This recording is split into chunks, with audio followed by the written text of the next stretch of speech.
It's that time of the week again to put your feet up, pour yourself a glass of something. And spend the next hour saying, I wish I could paint like that. Or they chose that one? Welcome to Portrait Artist of the Year. Today, 9 talented painters are hoping that their skill will be enough to win this year's prize. A £10,000 commission to paint classical violinist Nicola Benedetti for the Scottish National Portrait Gallery. Of the artists arriving at Battersea Art Centre today, 4 are professional. Lynn Kennedy, Gabriella Cohen, Phyllis Dupuis, and Lee K. Barry. I tend to use full days, weeks, working on different paintings, so this is going to be a real challenge to try and get it all done in that time. And 5 are amateur. Amy Coleman, Jana Forrester, Charlie Hardcastle, Alex Cooper, and Xin-Chu Zhan. I changed my composition. I was being over-ambitious. Although we love it when people are over-ambitious and it all goes wrong. It's great. Yeah. It's great sort of a dramatic effect. Yeah.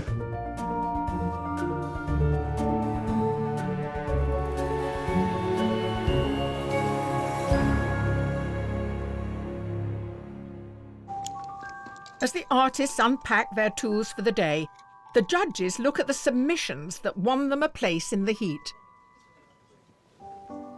Well, I can't think of anything better, looking at a wall of painting with my 3 knowledgeable friends. It makes me feel like a prince. So, let's start in a purple vein. The eyes are beautifully painted. There's a kind of discordant tone between the blue eyes and the purple jumper. I think she was very clever to put that square of purple behind her head as well. It brings your eyes to rest on the face. The lighting is used to put the face in shade. So this is a study of the face hiding. And that shadow under the plant, I just adore. Next, we have a kind of blue. Yeah, I mean, it's luscious and almost underwater in the quality that it gives us. The off-kilter pose gives it a real sense of dynamism, energy, and tension.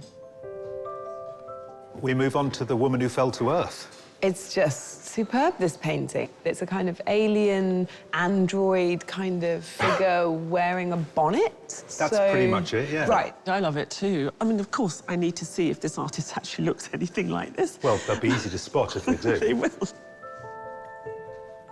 It's enigmatic. You presume it's the same person. But what I think is really beautiful about it is the way the 2 hands come together. It's just caught this sense of tenderness really well. I love it. I think it's great, really promising. OK, who's that girl? Oh, this is such a gorgeous little painting. I mean, the sitter looks like they're too young to be in this show. Attitude, the tilt of the head is lovely. It's just a charming portrait, really.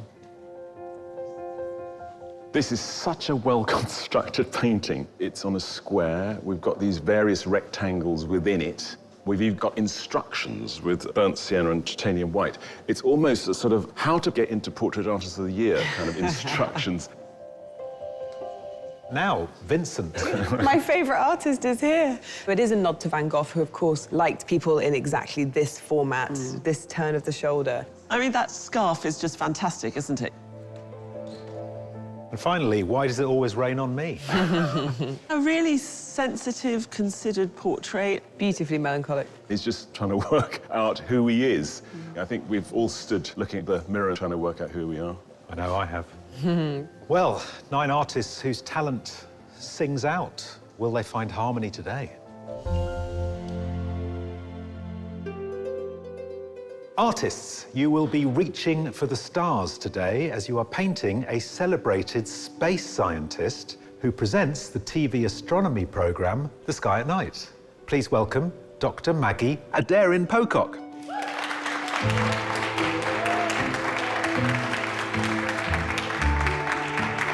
Hello, Maggie. How are you feeling about today? Slightly nervous. I'm a bit of a fidget. Oh, are you? Okay. Sorry, guys. Right. Well, they'll have to whip you into shape then, won't they? I mean, obviously you're a scientist and you're very knowledgeable. Are you expecting to come across as in a sort of confident way? I think in a portrait, I think perhaps you see someone's vulnerability, you see behind the facade.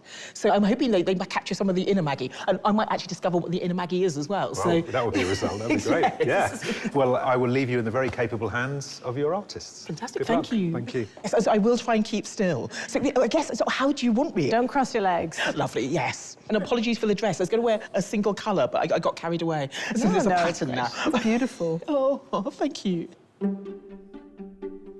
Artists, your sitter not only has an OBE for services to history and community integration, he also has a BAFTA for his series Britain's Forgotten Slave Owners. Here's the historian and presenter, David Olusoga. Oh, God.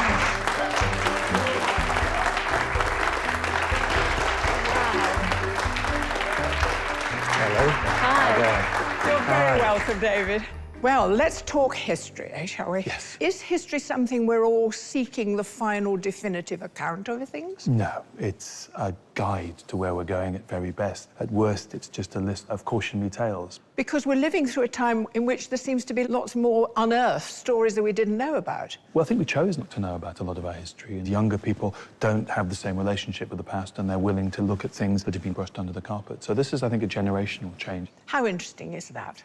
What I'm going to do now is leave you to the tender mercies of the artist. Thank Over to you. So I've never done this before. Just tell me what to do. The main thing is for you to be comfortable. I'm good at that. Artists, it's time to raise the bar because your sitter was the Royal Ballet's youngest ever principal dancer. And as if that wasn't enough, he's also an actor and a model. Please welcome Sergei Polunin.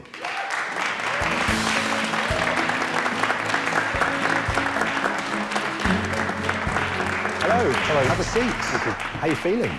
Exciting. Yeah? Looking forward to see what's going to be out there. Now, you're a ballet dancer, so you spend your whole life moving. Yes, constantly moving. Yes, I think dance is life. It is constantly moving. I will be twitching. Well, this is it. You're not allowed to constantly move today. Really? You know that. Well, I will leave you in the hands of your artists. I wish you all good luck. Thank you.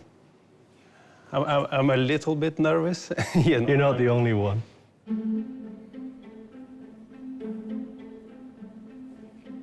Artists, you have 4 hours to complete your portrait. Good luck, everyone. Your time starts now. If you could look just somewhere this way.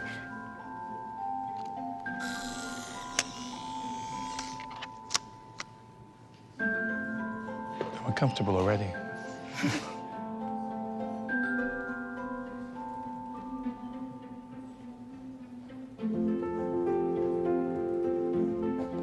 Two artists will work in acrylic and 7 will be using oils today. But they all have different ways of starting.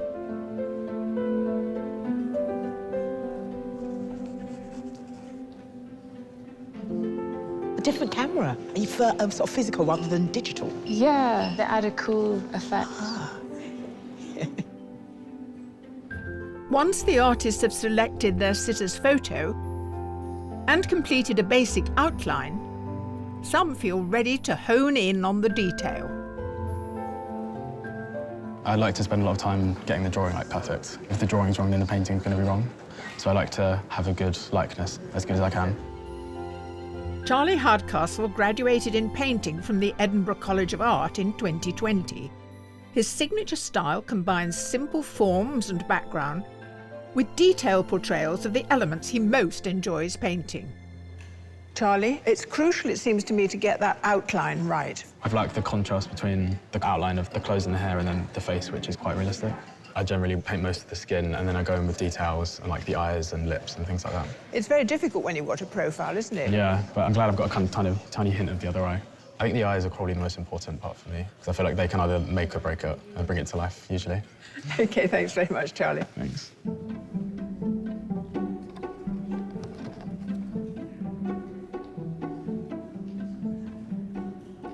I do the eyes first, and then I kind of judge everything else from where the eyes are. And I took a photo to see the shapes, but mostly I'll be working from life to see all the colours. 17-year-old Amy Coleman is from Cork and the youngest contestant this year. Her submission in acrylic took her 22 hours and is her first ever self-portrait. Amy, do you paint people from life often? Never. Is this the first time? Yeah, basically. Wow. It's a very different thing, isn't it, when they're sitting there? Yeah. What have you found difficult? I have problems with likeness sometimes, and I'd say his one is also quite difficult. It's more the face shape. Right. How are you feeling about that moment when you have to show him what you've done? Oh, I feel nervous because right now I'm kind of hidden, even though I know it's right there. So I hope you like it. Yeah.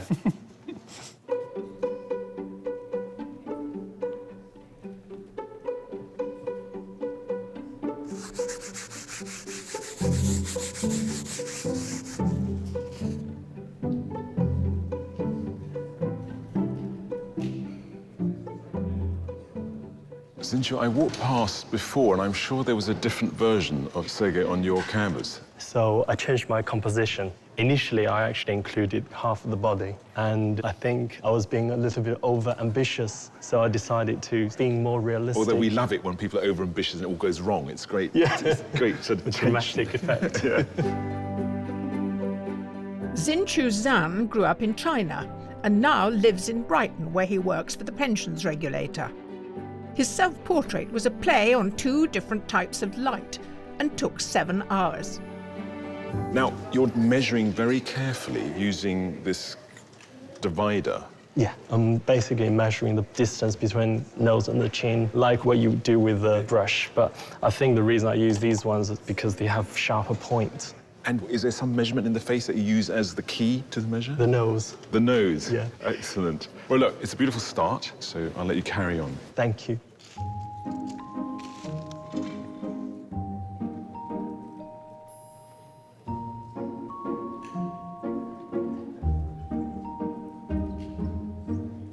Lee, you're making quite a mess, aren't you?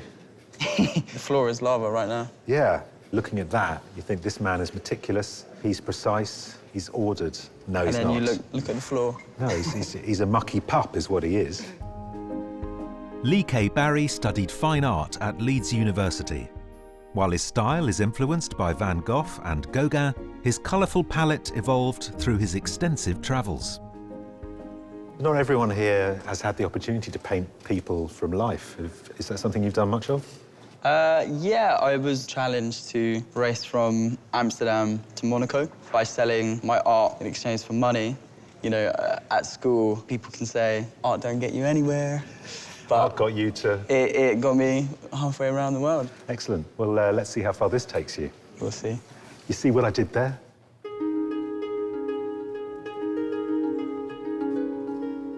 The artists have now been painting for almost an hour. Amy, you seem to be on a mission. I tend to get too into the painting, and then when I step back, I can kind of see that things don't. Amy, everybody has that problem. Yeah.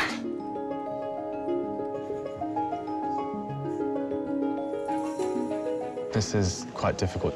Well, I haven't actually done the face yet, so when I do that, I think I'll probably get a better idea of how it's looking. It's very important that I try to be me rather than try to guess what the judges want. People have different perceptions about art, so what's good in one person's eye might be something different in another person's eye.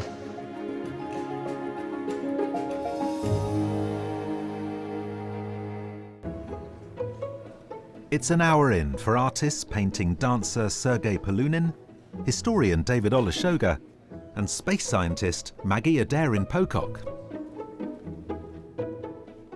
And while some progress quickly, one artist has spent the first hour carefully preparing her reference images and has only just started working on her canvas.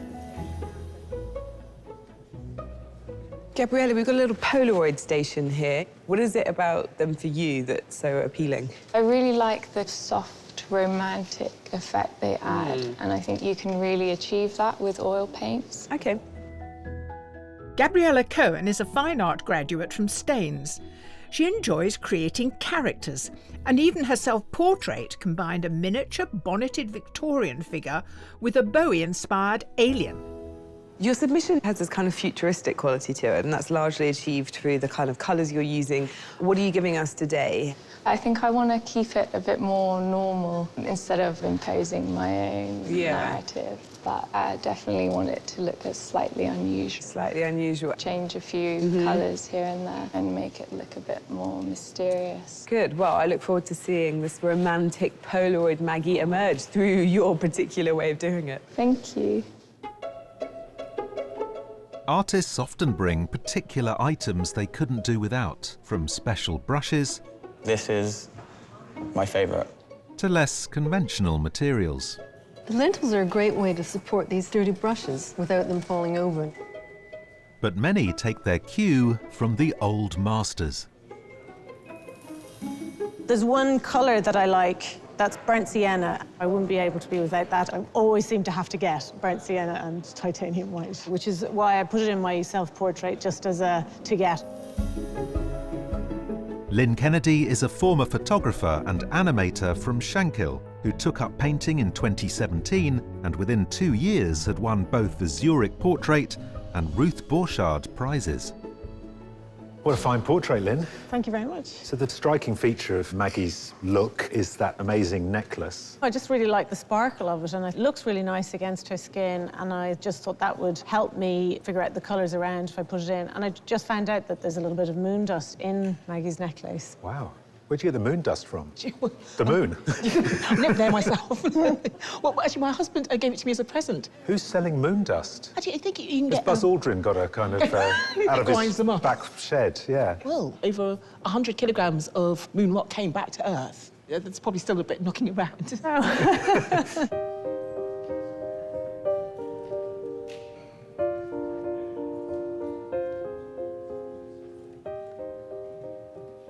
I'm quite competitive, so my preparation really started the minute I found out I was chosen to come on it, and I have painted 3 or 4 portraits a week. Alex Cooper is a former picture framer from Leicestershire. Having won Portrait Artist of the Week, painting Claire Balding, she's found her calling and is keen to study and paint as many portraits as she can. Well, Alex, what do you make of David as a sitter? He's very good. I can tell that it's not a natural state for him, sitting and doing nothing. His head's whirring around with thoughts. And you really want to get the essence of the person over, don't you? Even the way the collar is and the shoulders sit can tell something about someone. So hopefully it'll be enough to give a bit of him. Don't put yourself down. Each week, the sets reflect an aspect of nature and the environment. They're very flattering, these colours behind our sitters. It's all about snow and ice. Right. One always thinks of ice as white, but of course, in further reaches, it has got these beautiful colours. We've got glacial ice, where the blue is just bonkers. And in the shadows, you get these incredibly deep turquoises. Here on the right, it's as though we were standing in an Arctic landscape. Rocky promontories with a bit of snow on it, the darker blues. And finally, we have a rather dull urban snow. Well, don't tell David he's sitting in front of cold urban sludge. Yeah, David is very interesting, and I realise he's a man of words. But there's a tension there, and I think it's because he isn't in his natural milieu, which is communicating ideas. Yeah. What's lovely about Maggie is that she's smiling, she's engaging with her artist. She's fascinating because she's so animated when you interact with her. It'd be lovely to get a bit of that in a portrait, but that only happens when you're talking to her. I'm hoping they not only get the information from the tablet and her and rest, but actually from conversation with her. Sergei is a dancer. He's a dancer, he's an actor, and he expresses himself that way. He was concentrating hard, but I think he's a bit more relaxed now. Yeah. And that might be quite interesting for our artists, that they get a different view of him. Yes, it takes a while to get to know people and for them to stop being on their best behaviour. That, exactly. And we're interested in the Who other they stuff. really are, yes. This experience harder than I thought. Not necessarily sitting down, but artists actually reading information of me. So I have to concentrate, I have to give my best, and it's not as easy as I thought. I guess one of the things about portraiture is that it can break through barriers when it's done brilliantly. Well, I think all of us conceal our inner selves every day of our lives. So I'm curious to see whether aspects about myself that I recognize but don't project can be picked up by the artists. It's funny, I think my sense of sound is heightened because I can't see what they're doing. So I'm listening to every, ooh, what was that? And hearing brush strokes. You don't know what's happening, but I find that really exciting.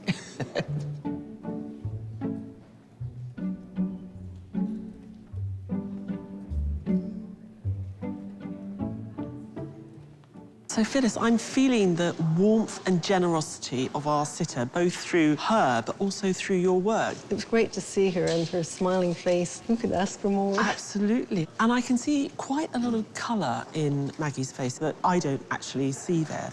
Will that still remain there, or is that really for blending later on? I would hope to leave some of it there because there are lots of wonderful reflections happening. I mean, colour is the thing that excites me, really. Originally from Canada, Phyllis Dupuy moved to the UK in 1979, where she exhibited her ceramic work for 25 years. She created her self-portrait to capture the mood of winter despondency. It was so good in your self-portrait, with the light on one side and then that lovely shadow on the other. I can see the beginning of it starting here. Well, it does tend to create more drama, I think. How are you going to bring that drama in apart from the colour and the light? Well, there's bound to be some vines creeping over her dress. Really? Oh, I see. The pattern that's already there. Well, it's a beautiful beginnings, really. Thanks very much. Lovely. Thank you. Artists often prefer to make key creative decisions independently, but certain sitters inspire a more collaborative approach. So, what do you want from this commission? Are there any colours you hate? I love blue. So blue is the colour I will I normally incorporate wear. blue into this. Blue or yellow? They're two extremes. I almost wore something yellow, and I didn't think it would go with this background, so I changed my mind. I'm going to use that as indication to do yellow. Thank you. Jana Forrester is a medical physics student at UCL. Her self-portrait shows the light distorted on her face through her bathroom window and was inspired by studies of Picasso's Blue Period. Jana, I'm inclined to ask you, are you mad? Where's the yellow come from? I asked David, and very hard It's his fault. No. I like just having really bright, vibrant colours. It's quite a strong colour to be working against. Yeah.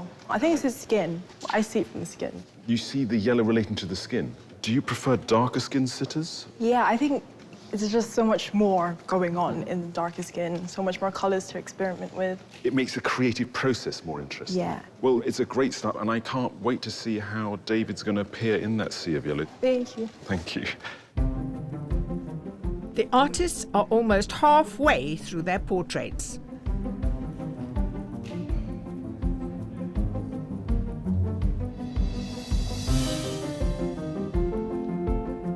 Are you okay? Yeah, I've already put down all the colours and now I'm refining the features. I suppose getting the foundations right is the critical, like a building or anything else. Yeah, definitely. I think I'm on track now. What I have left to do is the hair, because right now he's bald, so it might be important to put hair onto him.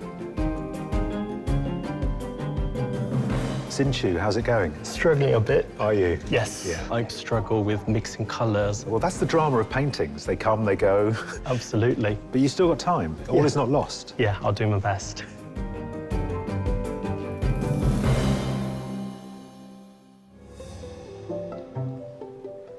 It's halfway through the heat for artists painting historian David Olusoga, dancer Sergei Polunin, and space scientist Maggie Aderin-Pocock. Well, we've got very vivid sitters. So what kind of a morning have we had? I think it's been a good morning, and I think all our artists have made a really splendid start. So David is being painted by Charlie, Gianna and Alex. Now, he's a very interesting sitter because they've each taken a different point of view, haven't they? I think David is quite a complex sitter, and I think all the three artists have had to look for a different aspect. Well, I think Charlie's given us a David that looks as if he's about to step out of the freezer. It's all silvery and really cold with that background. It's minimal within its tone and colour range, and I think it's very beautiful at the moment. Now, let's look at the paintings of Sergei. Zinju has gone for the larger body. How's he doing? I thought that Zinju got a lovely likeness first thing. It's beautiful, and he has caught something in the way Sergei holds his head on his shoulders. You get that sense of a man comfortable in his body. What about Lee? Lee is a riot of colour. I mean, it's interesting what he's creating because it's like a tapestry. It's a very promising beginning. I think Amy's doing incredibly well for a young artist. There's a sense that we have an artist who is very good at getting likeness, and she's flowing with confidence. Really extraordinary. Now, Maggie is a hugely exuberant personality, and I think she's conjured up exuberant portraits, hasn't she? It's very difficult when Maggie is in repose, and I think what Phyllis has been able to do is find that, and that is very hard to do. Now, Gabriella, I have a sense that it's compressed energy, which is something that's true of Maggie. Yeah, it is. And, you know, a Polaroid has a compressed energy, and it has this soft, kind of unusual light. I think Gabriella's colours are stunning. It's a very alien way of painting to me, but I think it's a magical piece of work. Well, I think all round they're doing fantastically well. I'm quite apprehensive about having my picture taken because people see you in a different way. And you think, oh, is that me? But I think a portrait gives you a different insight because there is the physical form, but I think a portrait goes to the inner form as well. So I'm seeing how I might be seen by the artists. Alex feels like somebody who's got her methodology down. She knows what she's doing. Jenny feels more experimental. She's very interested in what I think. And Charlie's been really quiet, secretive, so I'm particularly interested to see what he's come up with. I painted once after a really horrible rehearsal, and I was really upset. So I put all my hatred into one painting, which I did like in red and black colors, and that was okay after. Competing with so many talented artists, having a distinct style helps if you want to grab the judges' attention. Gabriella, the way you use your palette is totally alien to me. The colour choices make it feel sort of vintage. Yeah, I've tried to be experimental with the colours. Hopefully the dreamy quality will come from the colours that I've used. Well, you've been very mysterious. Like my painting. Like your painting. You want something withheld. I want to capture part of the sitter's personality, but also give a magical fairy tale representation of the person. It's more unusual than just creating an exact copy of the sitter. These artists are so difficult.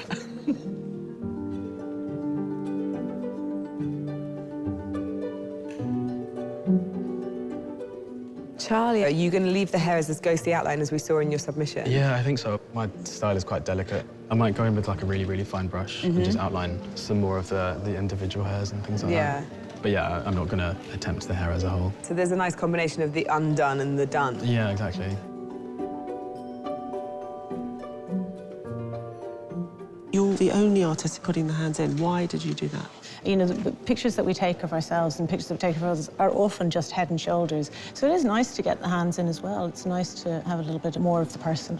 Well, you've got so much of Maggie as a person there already. I think you could probably stop. Fantastic. Well, I have a bit more to do yet. Artists see colour differently, but the skill lies in how they interpret that on canvas. And faced with so many colours, there's plenty here to test their mettle. I notice you've got green colours in the hair, Phyllis. Yes, and the shadow, they change colour from the front to the back. And I thought the colours might be tricky to work in with her dress. It's just a matter of trying to use a more harmonious way of attacking the colour combination. She's an enormously exuberant presence. She really is, and that's what I love about her, and I hope I can bring a bit of that to the painting. It's wonderful. Thank you.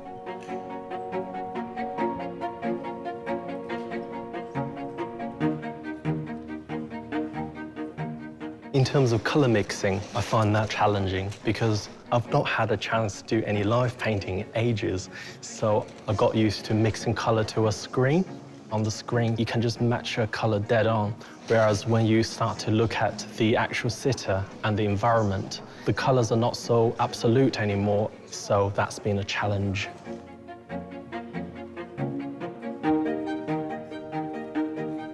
Gianna, I can see you working furiously with the yellow. Have you found it a useful colour for his skin tone? No. No, it's been, because I was wondering if it might be quite hard to work against. Yeah. Normally, I don't do washes. What's the motivation today? It's like a security blanket in case I don't have the time to finish it. So, like, it looks like a finished piece anyways.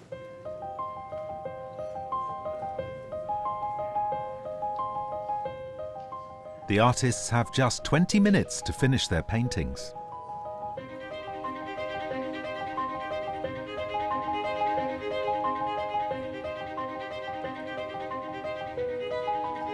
Alex, any challenges you see? Glasses were one of the things I was rather dreading. And they're not malleable at all, they're just, they're there. They either look right or they don't, sort of Yes. thing.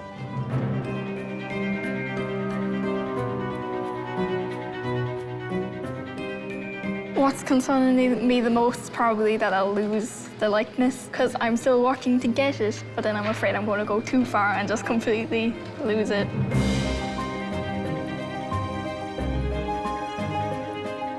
It would shatter me if I didn't finish. So I'm just hoping that today delivers a likeness and a successful painting.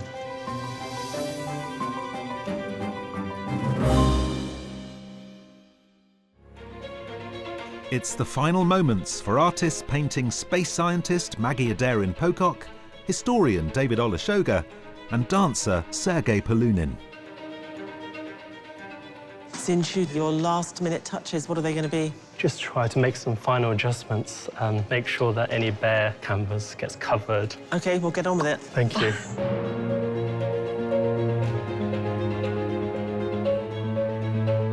I'm probably going to simplify it, but I think I'll have enough time to get the background in. Artists, you have 5 minutes left. I'm fiddling really now. I've just got to make sure it looks like him. The ear is kind of glaring at me, but I've not got time to do it properly, so I'm just trying to add loads of details, like hairs and things like that.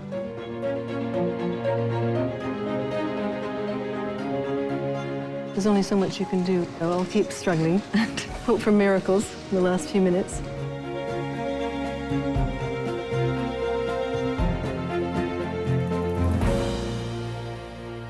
Artists, your time is up. Please put down your equipment and stand away from your portraits.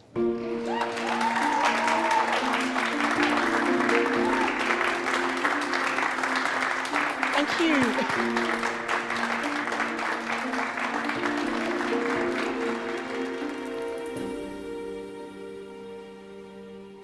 You look worried. Are you worried? I'm not worried. Very excited. Yeah. But it's going to be tough, I think. Yes. You're sort of rooting for them all. You've been here all day with them. Actually, my heart is really beating. Is it? I'll put you out of your misery. Artists, can I ask you now, please, to turn your easels? Oh. Oh, my. Oh, wow. I think there's just so much information to take in. Yeah. Oh. Right, should we have a closer look? Yes. Yes. That's amazing. And I like seeing the hands and the torso. The eyes are beautiful. I just hope my eyes are like that. Definitely, absolutely. I look quite sophisticated in there. You do, don't you? I do. Yeah, there's a really elegant. And again, the window. It's if you're peering in. Beautiful. I think I look young there. The child burns very strongly in me, and I think it comes out in here. And the cascade of hair, I love that. Right, Maggie, well... Oh, no. Sorry to do this to you, but I need to know which one you'd like to take with you. I don't know. I love each and every one of them. Oh, gosh. So I think I'll go for Phyllis's. Thank you so much. Well done, Phyllis. And the eyes.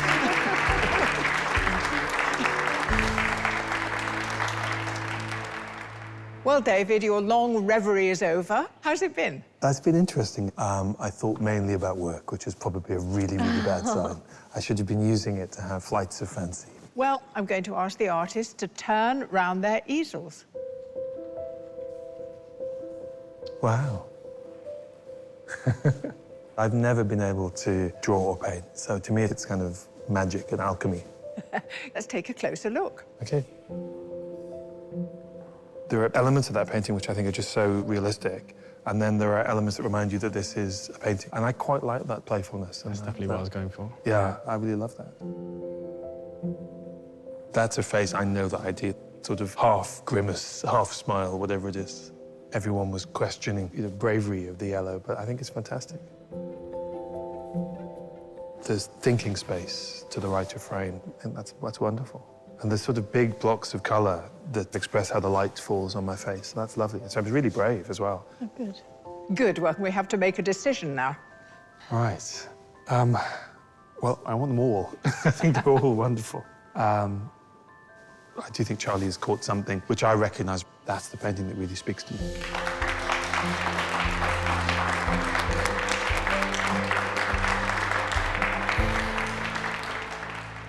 Sergei, how did you find that? Intense. Okay. Because you're still working, you know, like, and people read your energy. Right. So you feel it. Well, I think it's time, artists, if I can please ask you to turn your easels.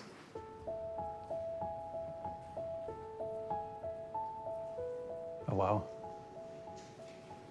Well, super different from what I was imagining. Oh, really? Because, yeah, you look at the personalities. Yes. Right, should we have a closer look? Yeah. When you turn around, and fell in love instantly. Thank you. I see myself, Yeah. but it's better than what I am. Better than you. Yeah, that's the most important, is to There create you go, something Lee. better. You made it better than Sergei. But Thank you it's so much. really good. This one is more realistic. It's beautiful eyes you made. Yeah, a lot happening in those eyes. That part is strong, and congratulations. The way it's painted, it's beautiful, so when I come closer, it becomes a different painting. It became different colors, and it really works. Okay, Sergei. I'll go with my first feeling. I think it's Lee. Well done, Lee. Done, Lee.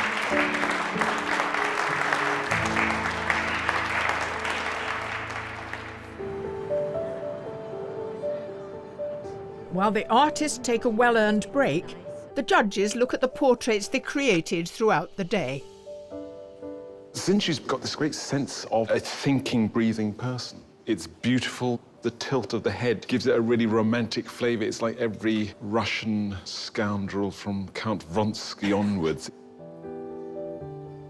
Amy's a young artist, yet it's a great composition. I don't know if I'm mad on the treatment of the hair, but I think Amy's done brilliantly with the colours. I do like Lee's inventiveness, but it has the spirit of Sergei. For me, interestingly, the language falls down in the sparkly eyes. I can see why Maggie picked this portrait of her by Phyllis.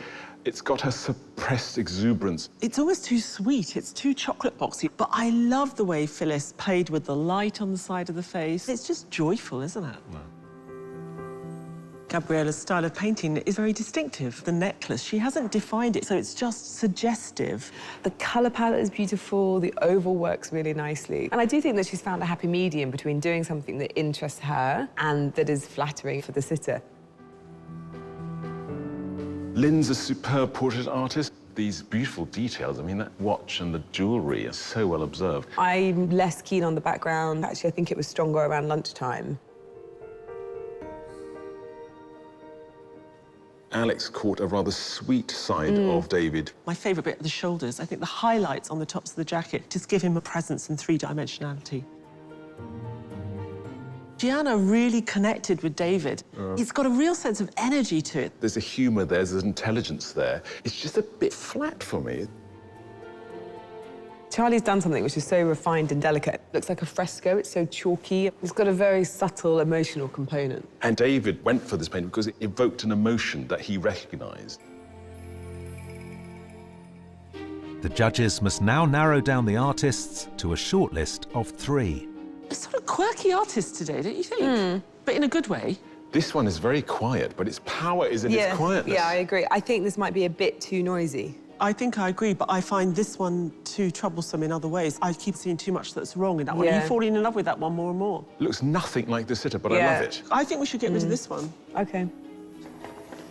So for our final position in the top 3, we've got to decide between... These 3, and I think we need to think about their submissions. OK. Artists, it's been wonderful watching you today. Thank you for sharing your talent and your good humour with us all. Your finished work gave the judges plenty to think about, and they have now chosen their shortlist of 3. The first artist is Xinchu Zhang.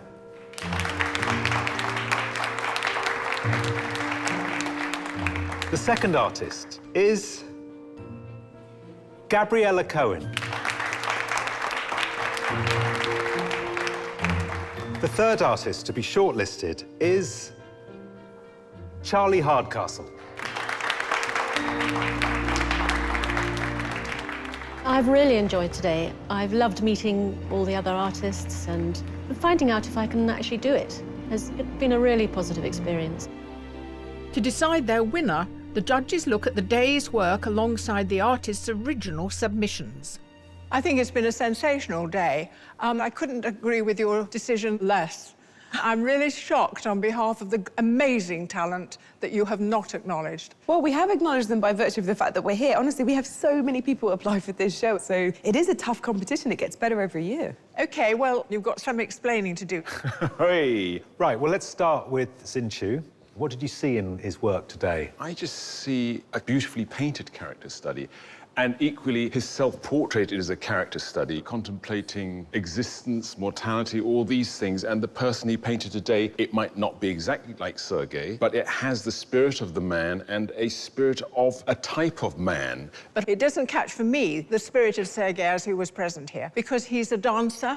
This is missing from this portrait. But he was not moving today. He was very contained, and there is a sense of that in this portrait. But you obviously disagree. Isn't portraiture great? Isn't it?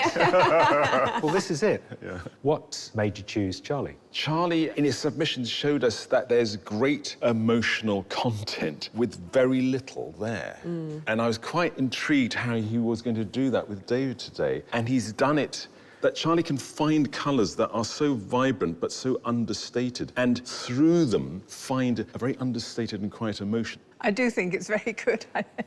Gabriella gave us a really bold, interesting self-portrait, quite unlike almost anything we've seen before. Was she as original today? She definitely moderated her portrait of Maggie, and I think it's good that she's able to be sensitive to the fact that she's here to do a portrait of a person. It's very much of Maggie through the prism of a Polaroid. You know, we have lots of conversations here about how our artists use technology. Here we have an artist who uses it in a creative capacity, and that makes it dynamic and more exciting.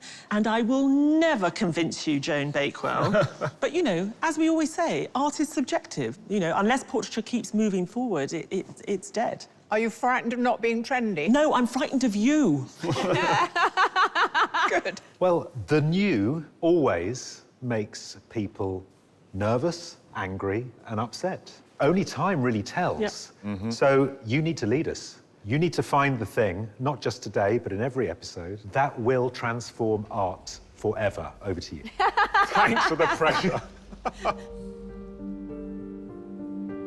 Xin-Chu, Gabriella, Charlie, huge congratulations to each of you on being shortlisted today. However, only one can go forward. The artist that the judges have selected is...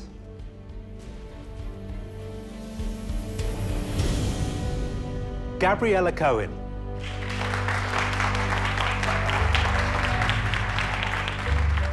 I'm so shocked. I was really not expecting that at all. I can't believe that I've won. I'm still trying to process it. Yeah, I'm speechless. I really loved Gabriella's portrait. It's full of colour, and I'm really happy for her. I think Gabriella's portrait definitely stood out. I think she really deserves to go through. We're looking for someone to take the conversation forward with portraiture. Gabriella's really inventive, she's really playful, and then we're just thinking about all the promise of what's coming next in the semi-final. It's completely tantalising. With my portraiture, I like to see the world in a different way, and hopefully I can produce something similar next round that the judges like.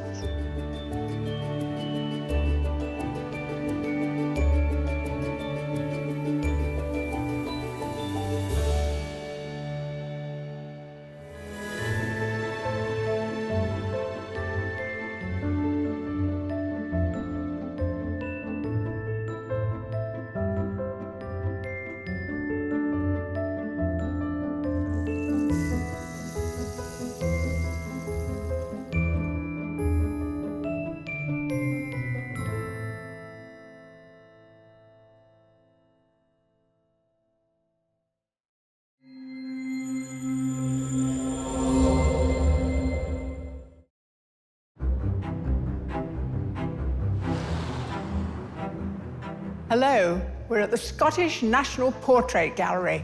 We're about to unveil a very special work of art. It's the prize commission by winning artist Callum Stevenson of world-renowned violinist Nicola Benedetti. Welcome back. It's Portrait Artist of the Year.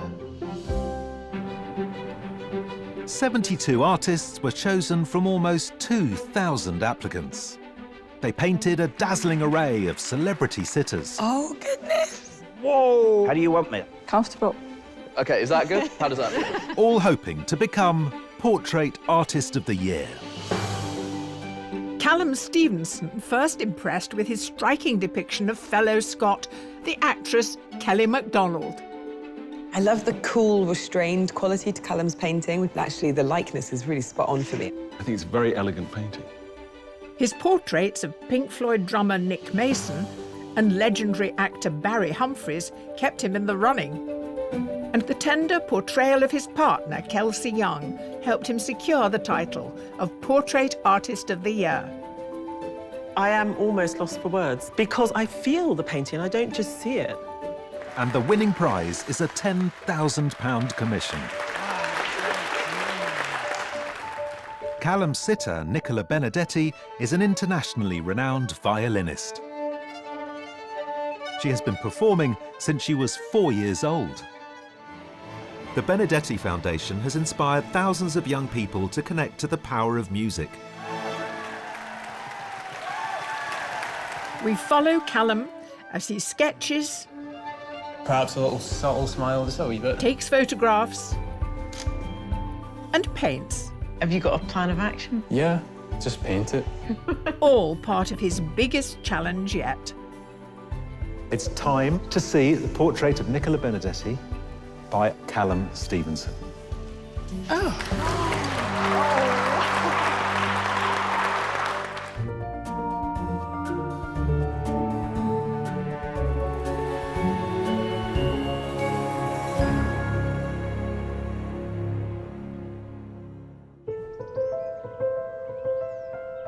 Portrait Artist of the Year winner Callum Stevenson lives and works in Bonnybridge, Scotland. He was always drawing as a wee boy. Quite like this one. That's quite, yeah. At the start of this year, we lost two dear family members, Callum's gran, who was my mum, and his uncle, my brother. His gran was forever talking about him going to be on TV, and she couldn't quite believe it. So I know that she'd be extremely proud of what's happened to him, as are the whole family. So this was a school competition. I remember we had to design the best Santa sleigh. This was my rendition, the Santa tank, which is covered Santa's basic needs. Callum is a recent graduate of the Glasgow School of Art. I've got a studio in my dad's house. It is a complete joy to be able to do painting every day and love what I'm doing. I look forward to it. Sometimes it is a little bit lonely if you're working on something that requires a lot of attention, but I never don't do it. I always bring myself to the studio and crack on with what I'm doing. And I would say it is effectively my life. It was always a concern that he could make a living out of it and where he would go with it when he came out of uni, but I think he had to give it a chance. I gave him my full support because for me, doing something that you love as a career must be absolutely brilliant. You know, I used to think that he got his talent mainly from his mum, but I found out just after my father had died that he was quite a bit of an artist as well, so I'd like to think that I've got some input there. Winning the competition, it really feels like a dream. I've woken up and it didn't actually happen. It's just surreal. The anxious side of me is coming out the more I think about the portrait, which I've still got to do. I've obviously not met Nicola yet, so for me right now it's a scary stage. I want it to be the best painting I've ever done. I don't typically listen to classical music, so I want to get into it because it's such a big part of what I'm going to do with the painting. I want it to resonate. While Callum is adept at painting portraits, much of his previous work features a collage of images, which create powerful narratives. I see myself more broadly as a painter. I don't narrow it down to specifically portrait painting. I do urban landscapes, I do collage work. I work with figure a lot, but a lot of the time it doesn't even have the face in it. I travel to the degree shows in Aberdeen and Dundee every year to look for talent. It's not very often that somebody really stands out for you. I saw Callum's work, really liked it, and immediately connected with me. It preyed on my mind. I could see that he could draw, I could see that he could paint, but it had a little bit more than that. It could communicate with me. I had an emotional response to it. I could tell that he had a story, that he was trying to say something. The paintings were a little bit ominous. They had an element of threat to them that I liked. I would have used the word figurative artist because all the paintings that I saw had figures in them. So they were riot police in France or strange, almost alien-looking doctors doing things to a subject. So not so much a portrait painter as a figurative painter. I offered him a slot in a 3-person show. Callum was only the 3rd artist that I've made that offer to in 20 years of running the gallery.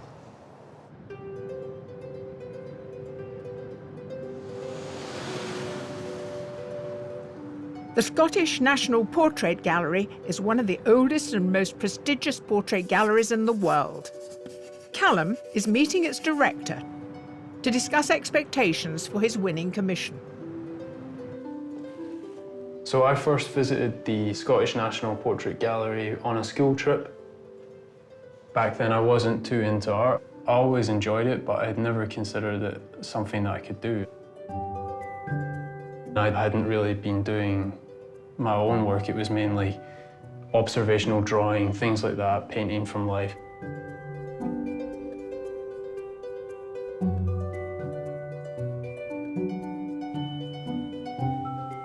The National Portrait Gallery showed me so many interesting artists. Ken Curry, that's the one that stands out to me the most. And I remember being so amazed that that's what art could be. Now, eventually having my painting in that gallery is going to mean a lot to me. It's really exciting and terrifying as well. Hi. Hello. Lovely to meet you.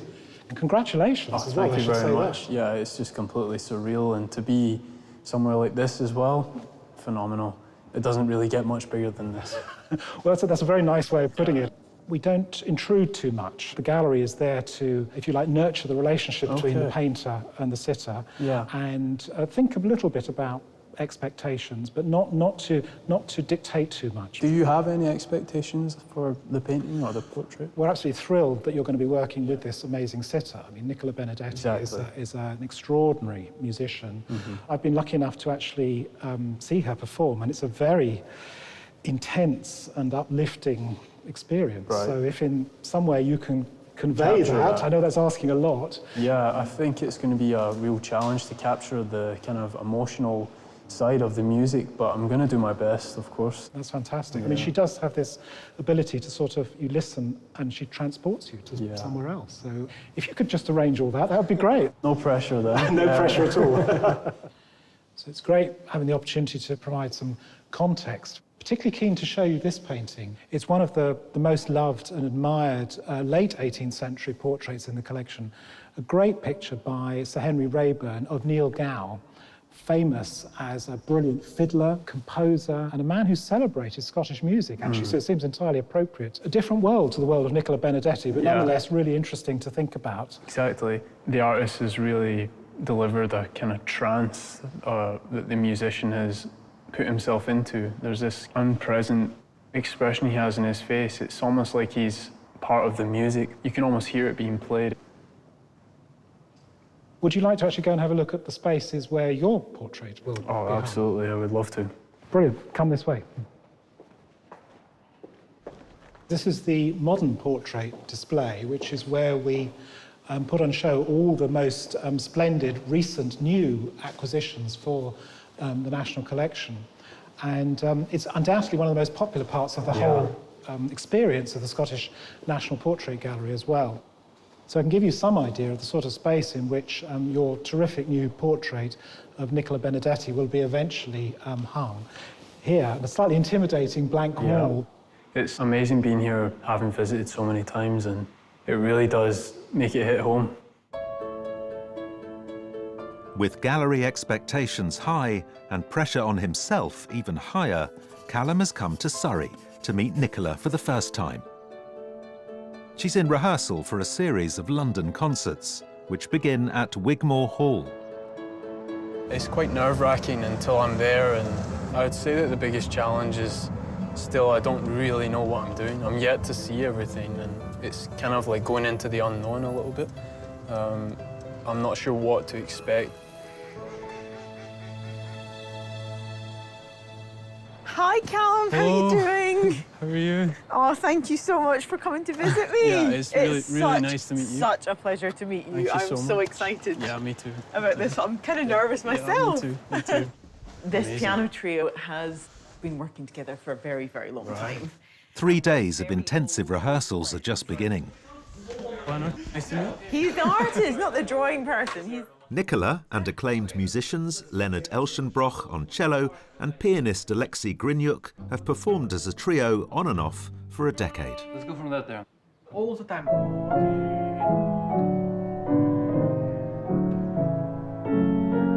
There's not really melody. Okay. This is a variation without a melody. Okay, go from the beginning then. Yeah.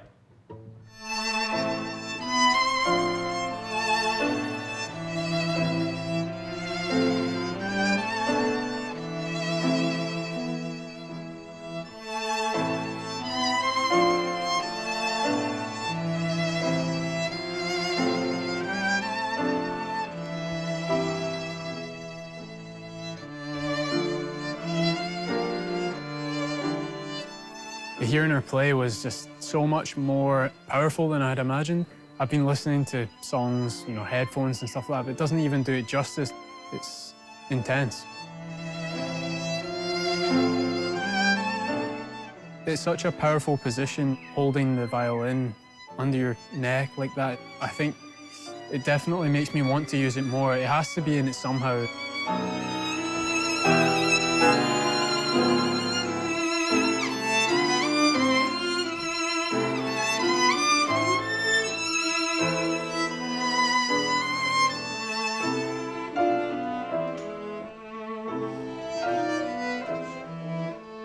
I think this sounds better now. You're just presenting the theme. Is me drawing interfering with your rehearsal or Not playing? remotely. Okay. I'm not even here. No, it's not. No, I feel that you're there. There's no question about that. But you have a very focused presence that's really comfortable. I'm like mildly curious as to what's on there. No, At this stage, patience, it's so- patience. And you're just exploring, right? Yeah, exactly. Yeah. Don't get too excited. No. But how much do you think what you're hearing is influencing Well, what you're massively. That's only I mean, something it's I'm like just creating realizing. a whole emotion that you wouldn't. Well, it's maybe helping. And Oh, guiding I it. hope so. Yeah. I feel like it's really feeding into what I'm doing. I've been listening to your music while I'm drawing and doing other things recently, but it's 10 times more intense sitting here, and it's really like impacting me and with much more depth. It's kind of interesting, and I don't get the chance to do this ever. So it's really like a unique experience. Oh.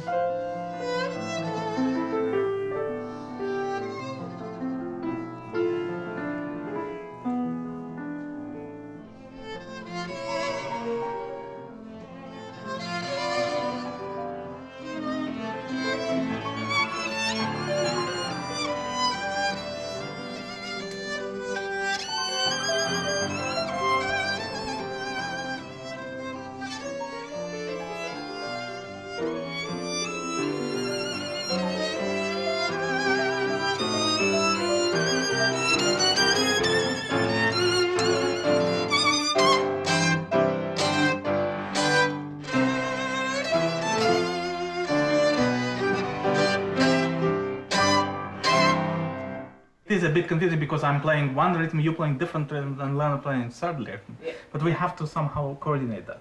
Shall we do it without any kind of rubato at all? Yes. Not Tashlon, not Tashlon. I kind of zone out. It's just about analysing what I'm looking at, and I don't think about it too much. There was so much going on all the time, trying to capture various angles and responding to the movement.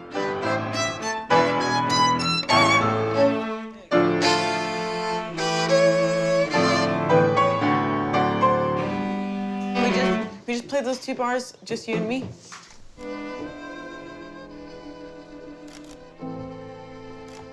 I took a lot of photos today, so there's a potential for some of them to influence what I'm going to do. I think that's going to change how I start approaching it now that I have something to look at.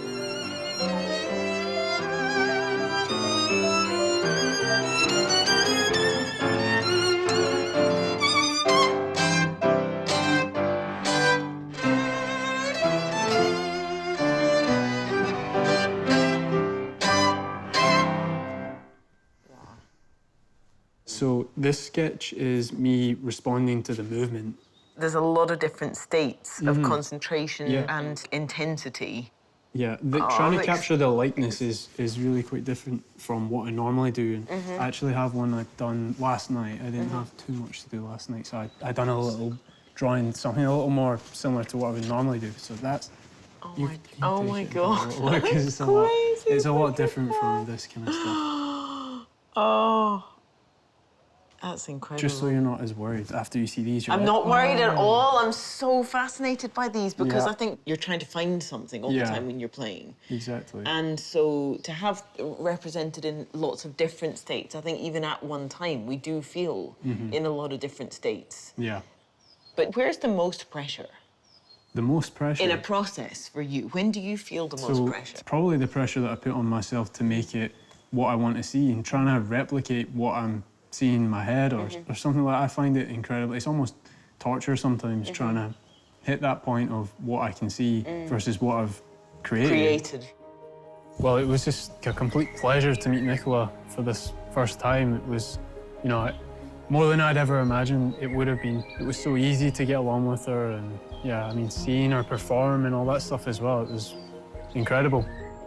He's such a perceptive person and highly, highly intelligent that I have no doubt he'll come up with something that is unique and that only he could produce.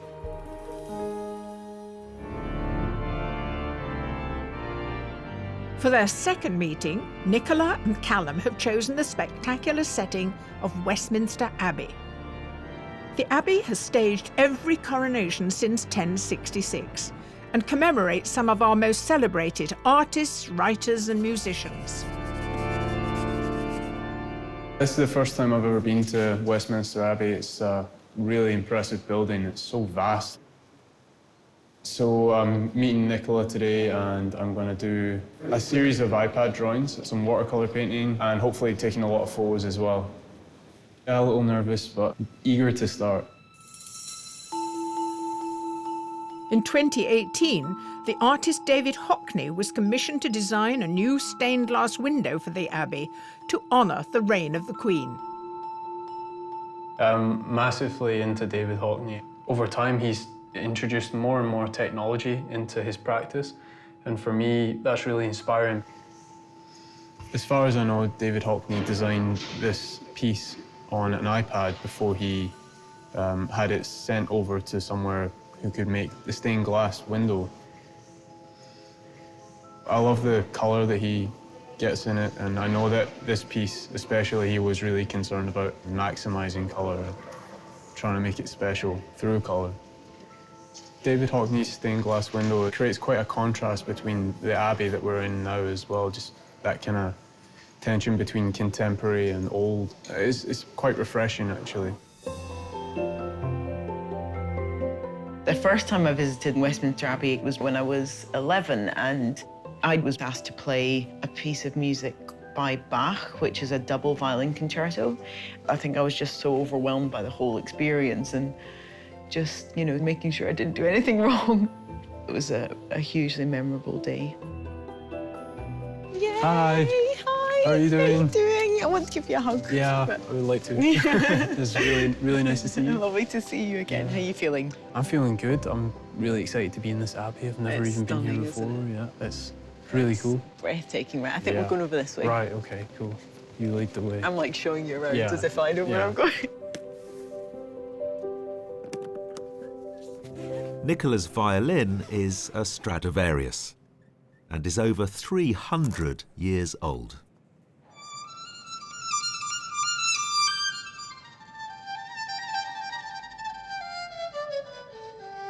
Callum has never sketched on an iPad before, but eager to experiment and inspired by David Hockney, he's keen to give it a try.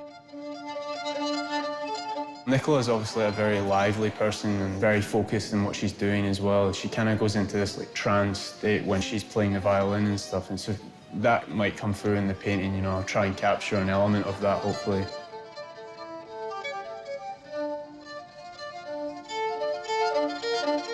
I've definitely been listening to a lot more classical music, particularly Nicola's. I'm quite into it. It's good. Even though it's so different from what I normally listen to, you get into it quite quick.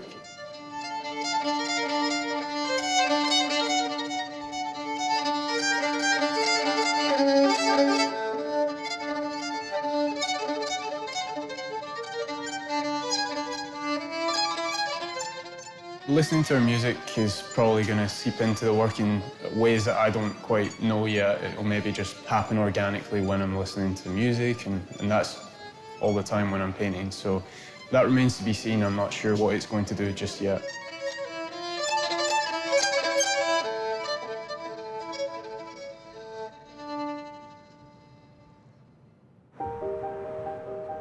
Callum and Nicola have been given exclusive access to the Abbey's attic, where Callum will explore with watercolour and take some photographs. The light through its ornate windows gives him plenty to play with.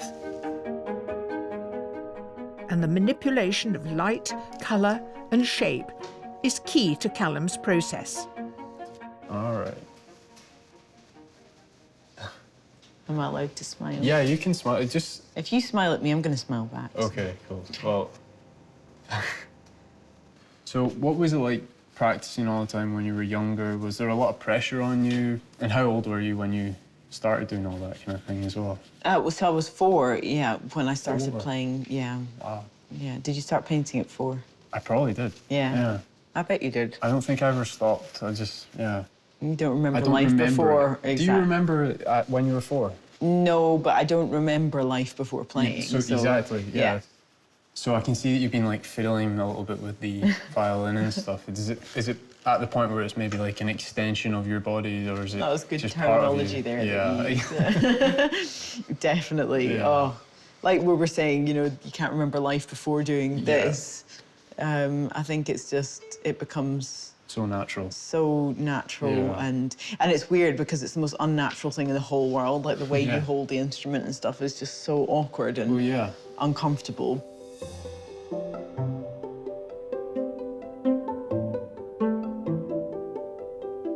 Painting with watercolour is going to be a bit of a battle for me. I wouldn't say a likeness is my top priority at this stage. It's about capturing maybe a feeling. So, in the past, what were some of the big performances that you've done? Oh, just one endless treadmill tour, Right. basically. So, you obviously have Italian roots, and do you identify as Italian, or is it just fully Scottish, or...?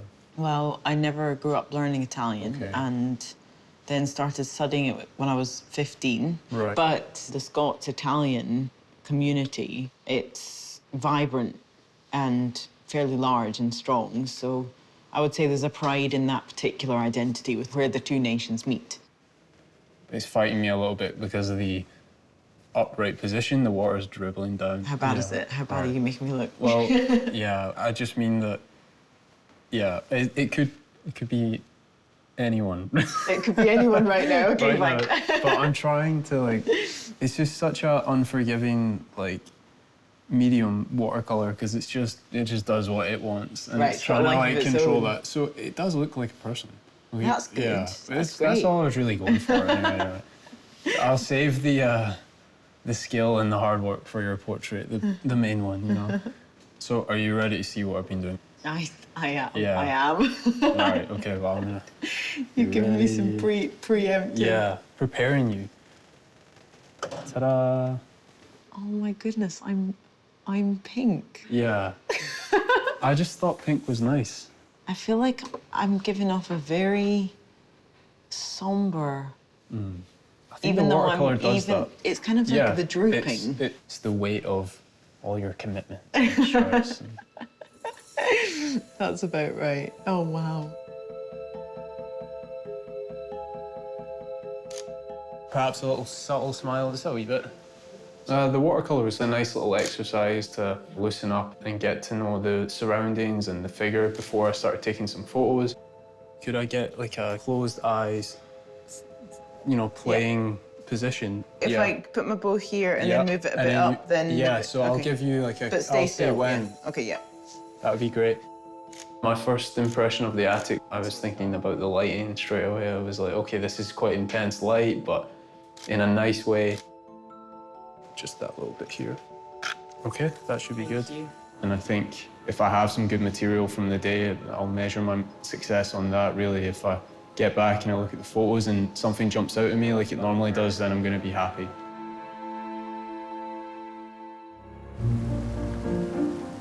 In London's Belgravia is the house where violinist and musical genius Mozart lived briefly as a child and composed his first symphony.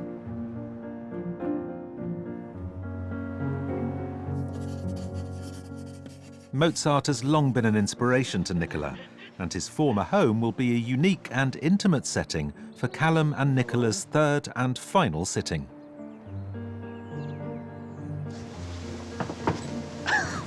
Hi. Hi. Hi. Come How in. are you? Very it's well, so thank wonderful to meet you. Nice to meet you. Come in. Hi, come in. And thank you so much for having us in your Don't home. mention it. Don't mention it. I mean, this is something for Callum, but particularly for me, being a classical musician. This is plenty special for me. Excellent, excellent. So we are in the home that you live, but that Mozart lived for about a year when he was like 7 or 8 years old. Indeed. This is actually where he composed his first symphony. And is it something that you think of, the presence of these historic figures? Sorry to ask you such a... Let's put it like this. I've started learning how to play the piano. Wow. Would you like to come I inside? would love to. Thank you so much.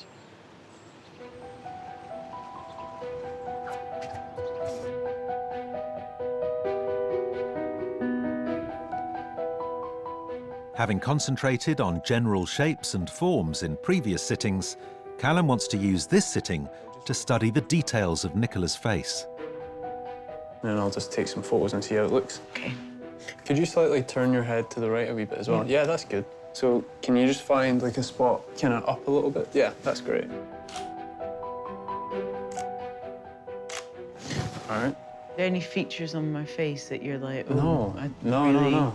I don't know how I'm going to get around that. No, you have a very symmetrical face. And I really don't. I'm not that great at painting long hair, or I don't know if I'm... I But just you're don't in do trouble. it. I just don't do it often, so I've looked at that a couple of times and I'm like, oh, no, but it's fine. Have you got a plan of action for the hair? Yeah, just paint it somehow. Just somehow. Just try. Texture.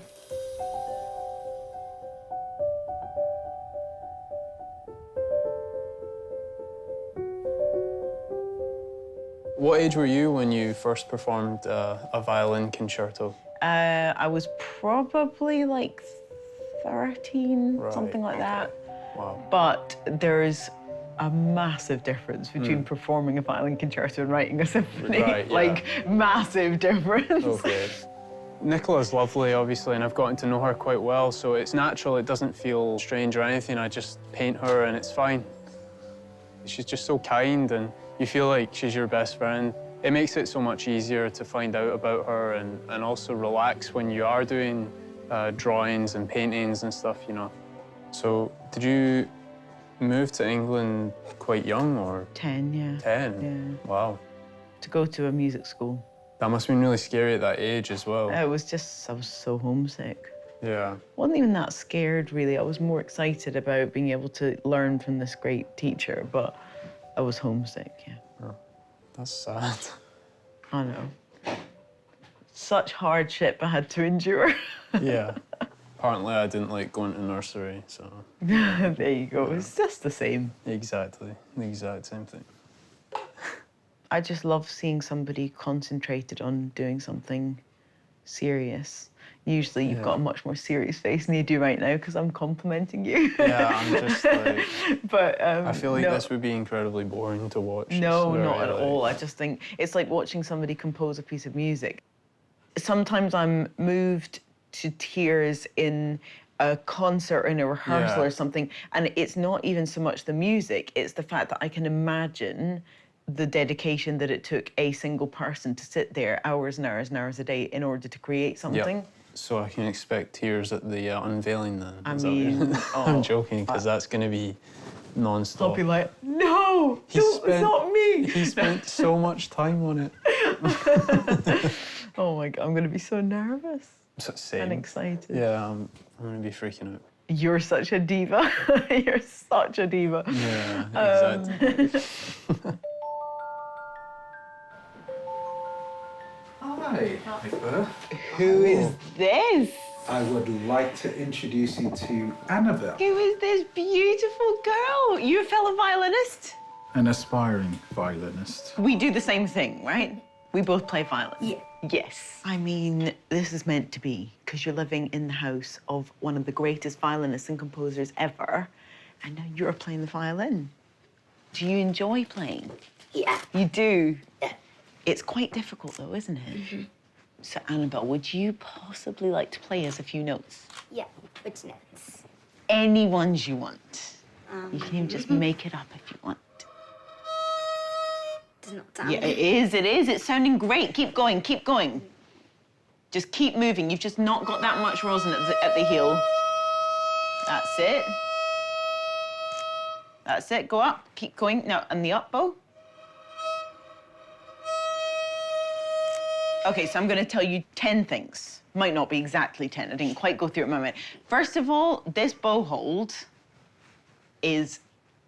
Never change anything about it. It's absolutely perfect. Number 2, your bow was absolutely straight along the bridge, which is exactly what you want.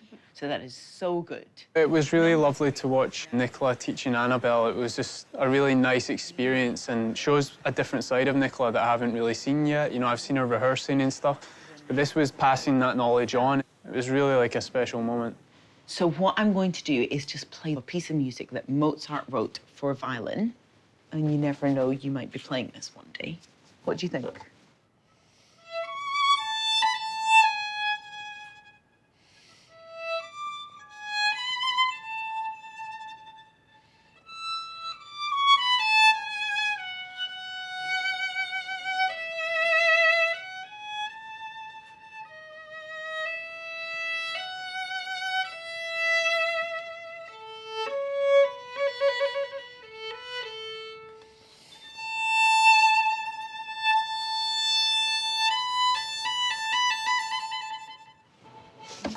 There you go. That's good. Is it okay? Did I do okay? She's like, could have been better.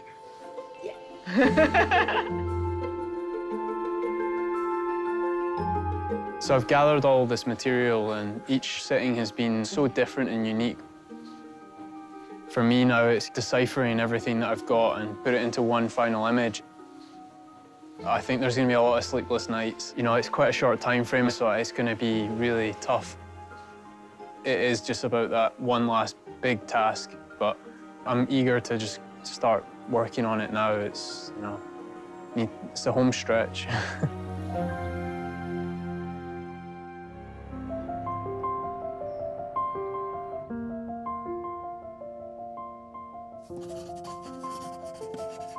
I have about, I don't know, maybe 7 different variations of collage that I've got here.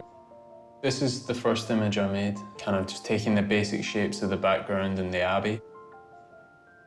This next one was a little more complicated. I was trying to fit in more of the shapes of the window in the background and play around with the other layers of the figure being kind of abstract as well and more colour. I think I've definitely evolved as an artist somewhat. I'd say it's a lot more daring than what I would normally do. It's definitely different. David Hockney said something like, for me, it's all about the colour, and that was massive. I heard that and I was like, I want to do something really colourful, and I was really inspired by that Westminster Abbey trip. Right, so that's quite big. This is like the very first little points that I'm putting down right now. Just trying to get them accurate so that I can build from here. I feel like it can always go wrong. Like, there's nothing to say that it won't go wrong. When I actually start painting, that's when I'm going to be a bit worried because, you know, I've already had that thought that, oh God, halfway through this, I better have like a backup canvas so I can like start again if I have to. There's every chance that it could go south quite quickly when I start putting the paint on the canvas.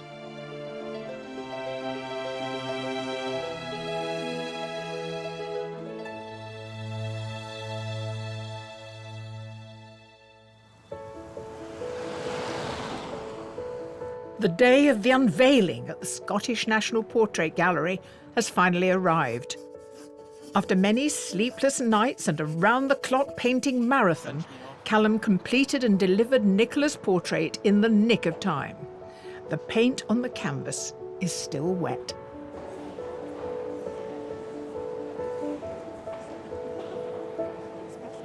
It's exciting. I'm really buzzing for everyone to see the painting. I'm also really nervous, like it's so scary. Yeah, it is what it is. Hopefully everyone likes it.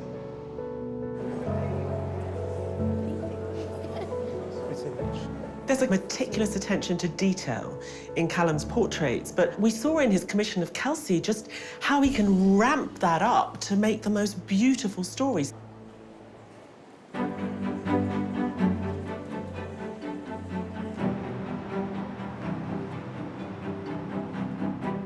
I'm very excited and desperate to see what Callum has been up to because I have not seen anything, so it's going to be a complete surprise.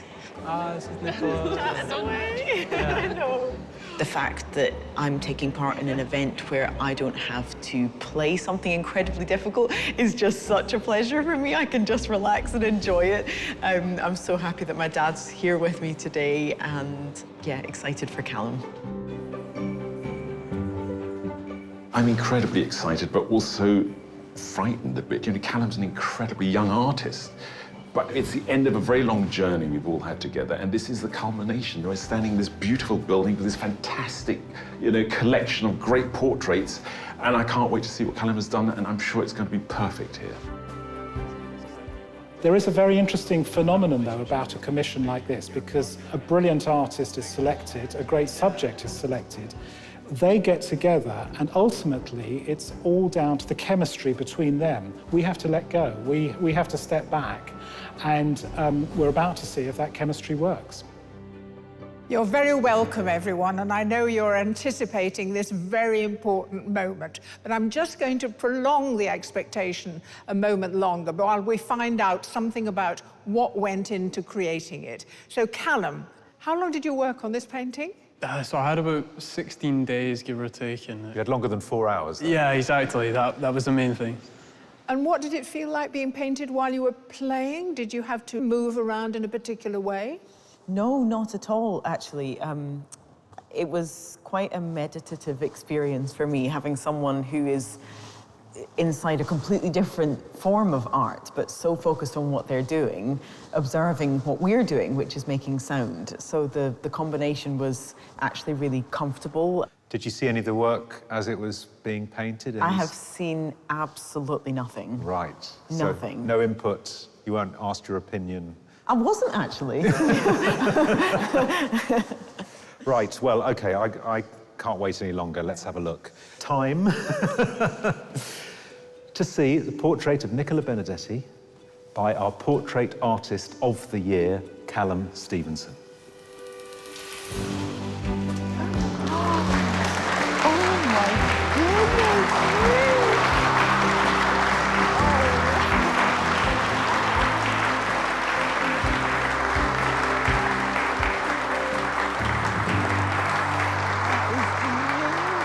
Quite different.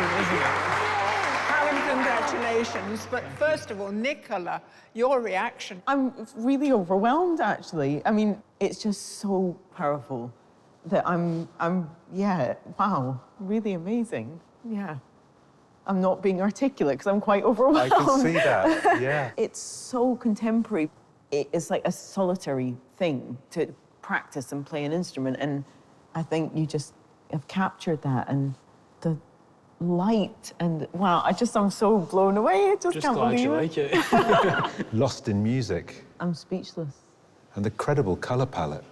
Colin, using the stained glass and the sun shining through it, scatters this colour across Nicola's clothing, and that's really a bold choice to do that. Yeah, completely different from what I'd normally do as well. So I was really, you know, so many times I thought, oh man, I've made like a really audacious decision here, and I feel like it pays off. I'm trying to convey that this kind of other worldly experience. You know, I've seen Nicola play, and I thought, what better way to display that than through the light and, you know, the kind of magic of light and building this figure. Astonishing piece of work. And I think another round of applause for our Portrait Artist of the Year, Callum Stevenson.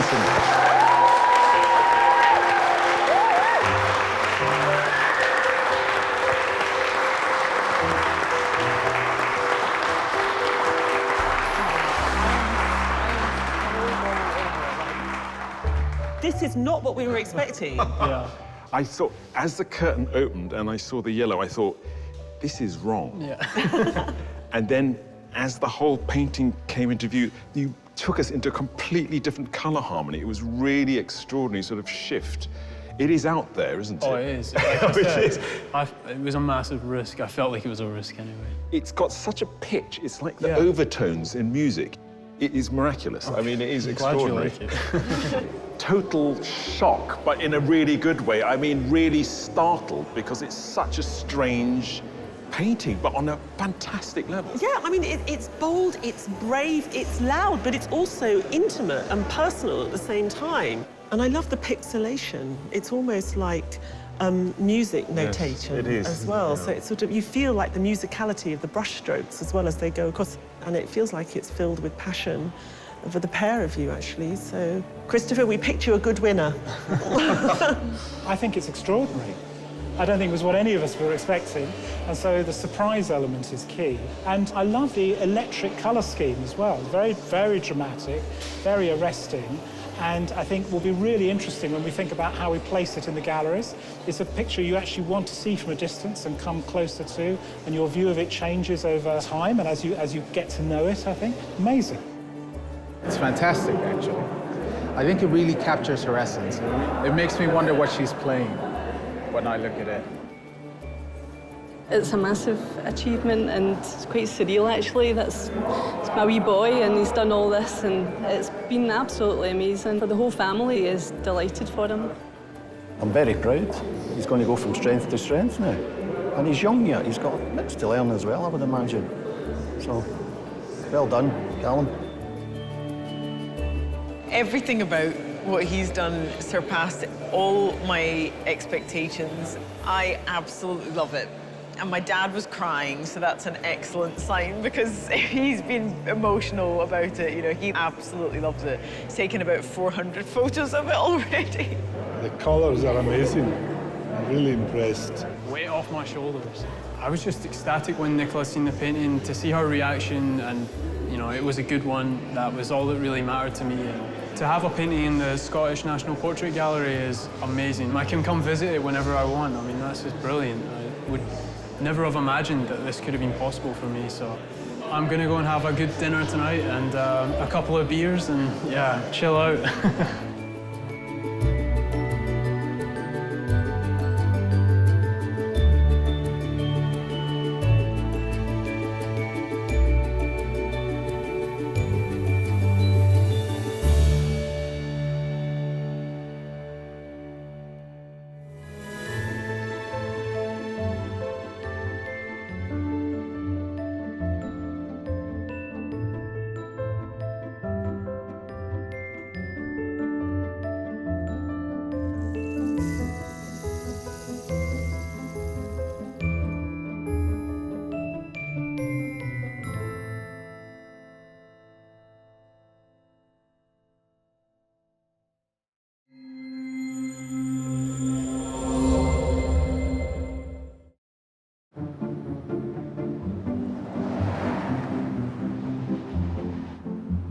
It's all about the fabric of life today. The self-portraits reveal colourful textiles, dressing gowns, and one artist who describes her coat as her armour against the world. So, let battle commence. It's Portrait Artist of the Year. Our artists know that being selected to take part in the competition is an achievement in itself. But if they can hold their nerve and prove their skill, they could be a step closer to winning a sensational prize. A £10,000 commission to paint celebrated violinist Nicola Benedetti for the Scottish National Portrait Gallery.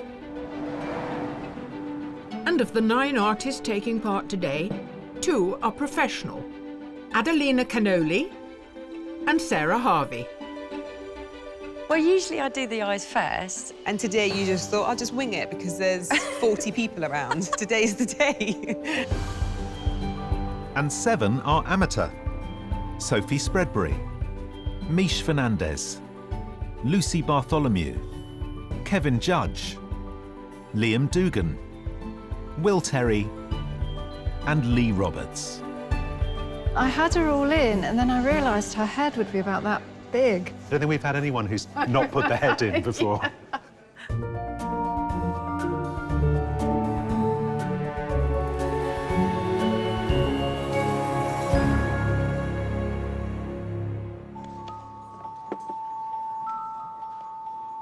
While the artists settle in and unpack their equipment,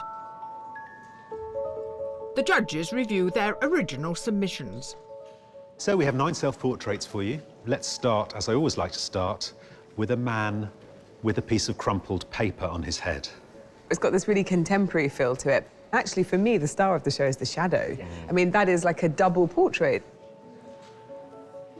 It's a strange combination of quite rough paint handling, and then if you look in the eyes and the nostrils and the mouth, there's incredible delicate detail. It's as if the canvas is almost containing her in that square. Next on Sky One, we have new detective drama. I feel like I can see all these faces in her jacket. Yeah. Am I going mad? No, the faces are definitely there, and they're in contrast to that sort of seriousness in the upper section. I love this one. I just like to have it with me like a little companion or a thinking partner. The oil painting is used like watercolour, so it has this luminous quality which is just magical.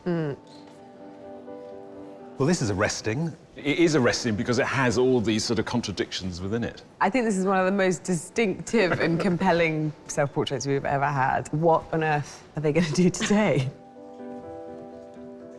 It seems like a pretty straightforward self-portrait till that veil is actually made out of the natural qualities of the watercolour.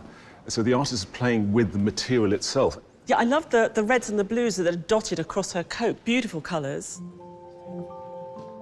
The scale is quite grand here, so I sense a confidence. But is it a self-portrait or is it a young Stephen? Well, I just want to tussle the hair with my fingers. He's far too good looking to be a young me. Oh, stop fishing. Damn. This is hitting my dad buttons. It feels like an abstract work to me. I really love this because of the treatment with this quite intense hatching. You're kind of finding the form as you go through. This last one feels a very frank self-portrait. Yeah, very frank, very uncompromising, and it's all in that very gentle tilt of the head. Well, fantastic range of styles and approaches. Can't wait to see what they do today.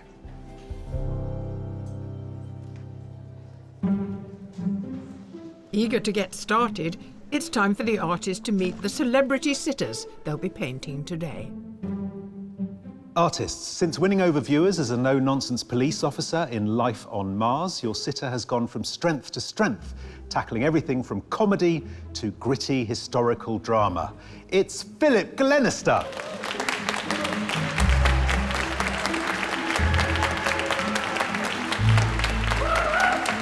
Hello. Hello, Phil.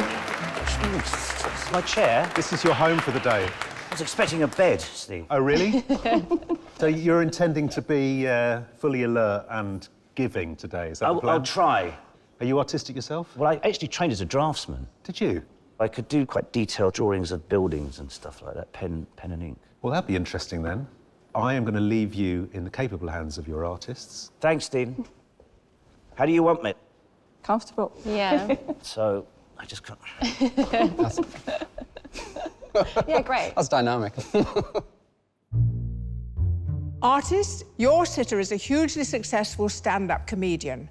He's presented popular satire shows such as The MASH Report and The News Quiz. Please welcome Nish Kumar.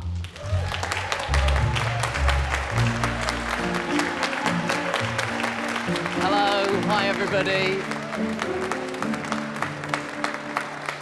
Now, stand-up comedians just never stop talking. Yeah, that's right. I don't normally like a lot of time just with my own thoughts. Right. So if at any point I get a real look of existential despair, it's only because I've really started to think about every decision I've ever made in my entire life. And it might be something interesting for the artist to capture. Yeah, I like existential despair. There you go. I'll leave it to them to ask you how to sit. Perfect. Anyone got any strong opinions? Shoulders high. Okay. Okay, is that good? How does that feel? Artists, your sitter today not only has her own fashion brand, but she's also a writer, a global style icon, and a muse to designers around the world. It's Alexa Chung.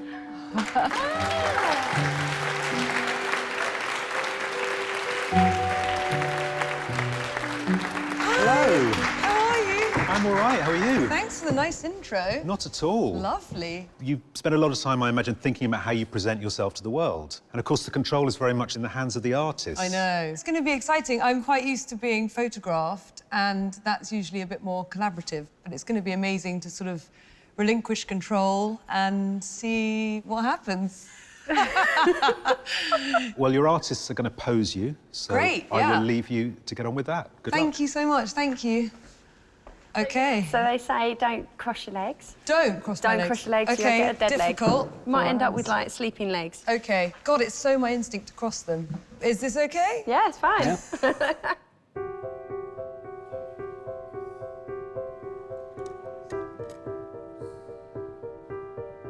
Artists, you're as ready as you'll ever be. You have 4 hours to complete your portrait.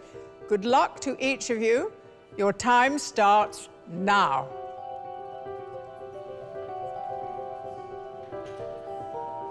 Gosh, you're beautiful.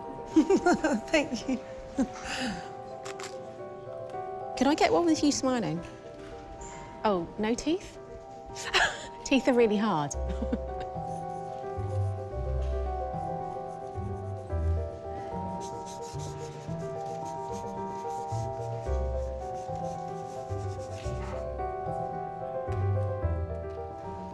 Today, 4 of the artists are establishing the proportions and features of their sitters using sketches,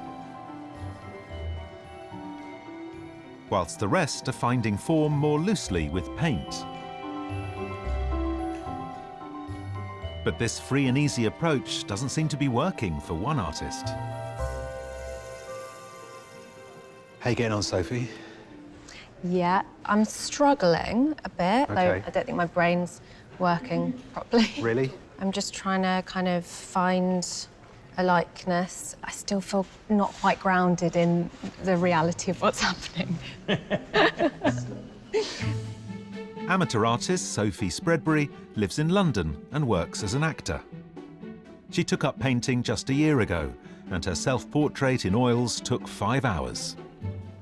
I think you're doing a cracking job. Thank you. Have you chatted to Phil much during the process? I think I've been a bit too busy kind of panicking. I don't want to distract them. Don't want to distract, right, fair enough. Keep the charisma turned down. Exactly.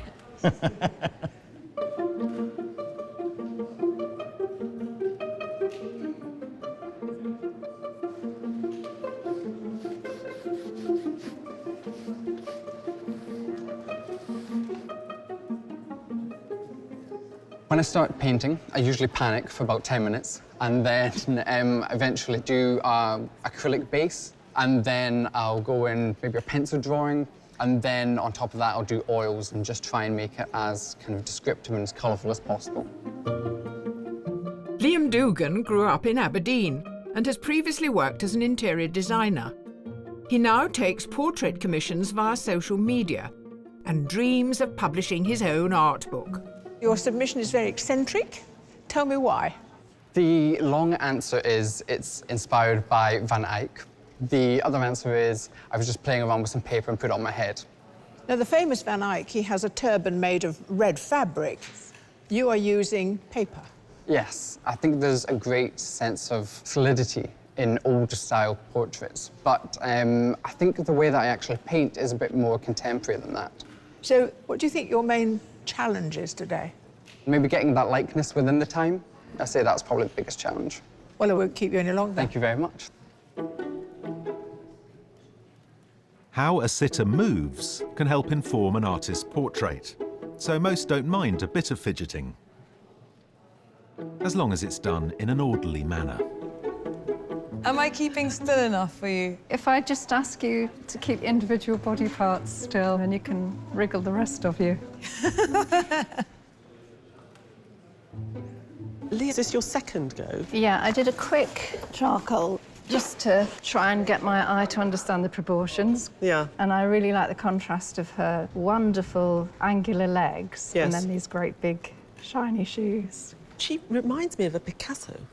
Yeah. Almost. she's got that sort of angularity about her. It's lovely. Is that what we're going to see? A beautiful Picasso-esque Lee today? Yes, no problem.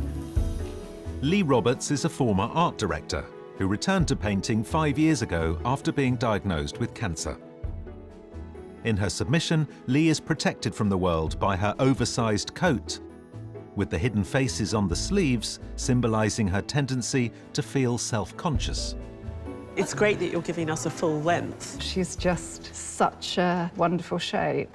So it might be a bit risky given the time, but I want to get her all in. How much time are you going to focus on the actual head? I'm hopefully going to bring out her character through the way she sits.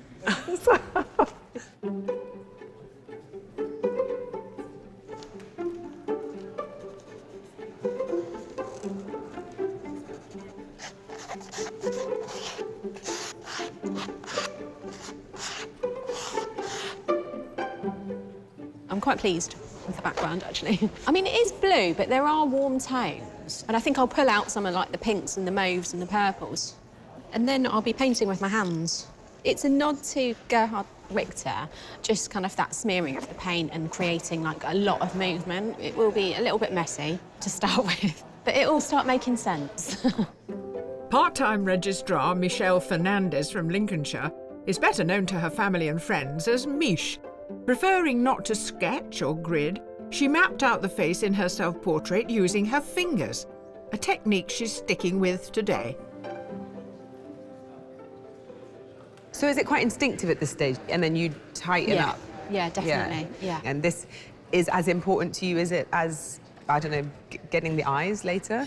Yeah, Why is that? Colours are really important, and pulling out the colours in his skin tone is really important to me, just the foundations. Do you see the world in colour? Yeah, I do, actually. I think colour's so expressive and so emotional. Yeah, and yet you're wearing all black. Yeah, that's very common.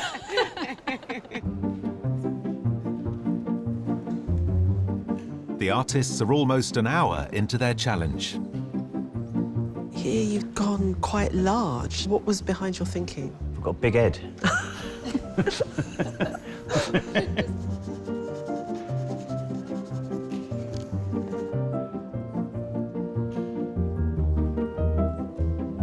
I feel like I've got a bit of a likeness with a kind of study. I've got a background colour, and then I'll go in with details later. Should be all right, I hope.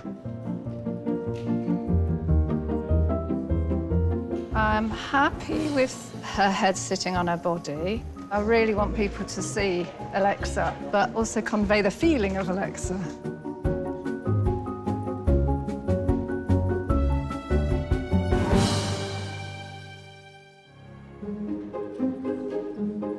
Nine artists have spent an hour painting sitters Nish Kumar, Philip Glenister and Alexa Chung. How's it going over there? Are you feeling good about it?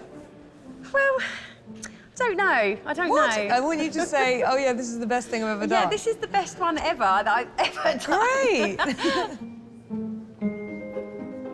Sarah, there's an immense amount of energy coming off you, but Why are you having to work so quickly? So with my process, I paint wet on wet. So where the paper's wet, I'm adding the colour to it so that it connects with one another, connects with each other. But doesn't that mean that you've got not much control in the way the colour bleeds into... No, you've got no control. Basically, it's like a guessing game. So part of it is the surprise. Surprise!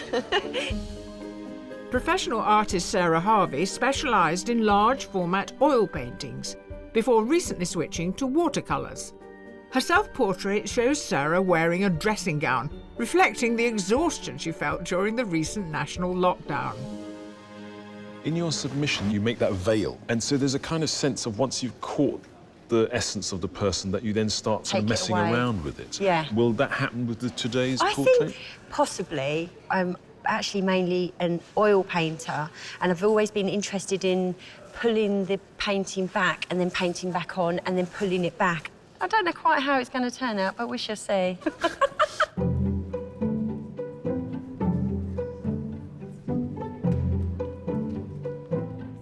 8 of today's artists are working with paint, but the Heat's only printmaker is completing the first stage of her process. Lucy, you're on tracing paper. What happens next? So this is basically like the plan. It's a really important stage, because if my drawing is wrong, then my lino will fail from the offset. And then when I'm carving it out, I've already planned it. OK. That part is probably more enjoyable, unless you go wrong because you can't fix it. So that's just a major panic. Lucy Bartholomew is an art teacher from Maidstone. Her self-portrait was made during her maternity leave and features a brown wash made from that new parent drink of choice, coffee. Your self-portrait made me feel very broody. Really? This less so. It's got a different feel to it. It's just so evocative. Was a picture taken and then you weren't sort of... No, I wasn't like carving away at lino with like baby hair. How are you finding Niche to draw? Really interesting. He's got a really like good face, good hair as well. Well, I look forward to seeing that fantastic head leap off the tracing paper into carving mode. Yeah.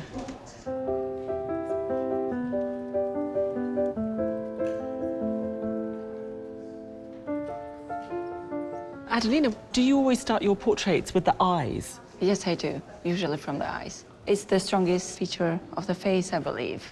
So a lot of artists leave the eyes till the end because they find them the trickiest. Oh, I love it. It's my favorite part. Professional artist Adelina Cannoli moved to the UK from Kosovo 21 years ago.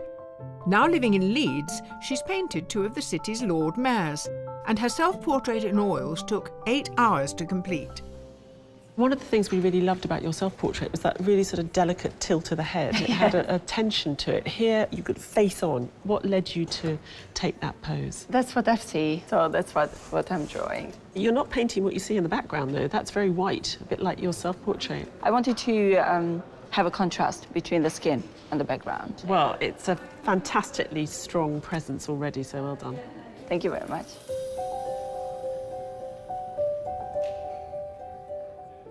In this series, the sets take inspiration from the colours found in nature.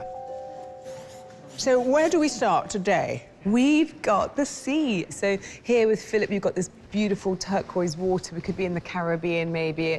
And then on the other side, Nisha's got the Atlantic, the big rolling waves. And then Alexa's got the kind of North Sea, the more sludgy green sea. But what's interesting here is that we're looking at colour, and that's helpful for the artist because, of course, these colours in the background inform the way that they put the pictures together. It is actually affecting the reflections in Philip's skin, for example. Yeah, and he's a great sitter. He's very still. Yeah. I think he's got a bit of a sore bum already. And Alexa's done this fantastic pose. I think it's very distinctive. I'm really pleased to see that that's coming out in the paintings. Nisha's had lots of coffee, one of the old jitters, which is fun. We're getting a bit of energy and character for him. Lots of blue. Certainly is.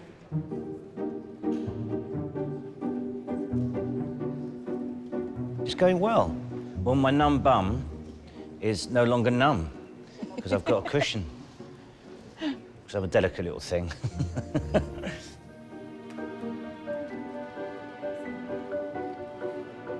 The mood in the segment is electric. and I keep hearing snatches of conversation that people are having around me, and all I keep hearing is hair, volume, and occasionally nose.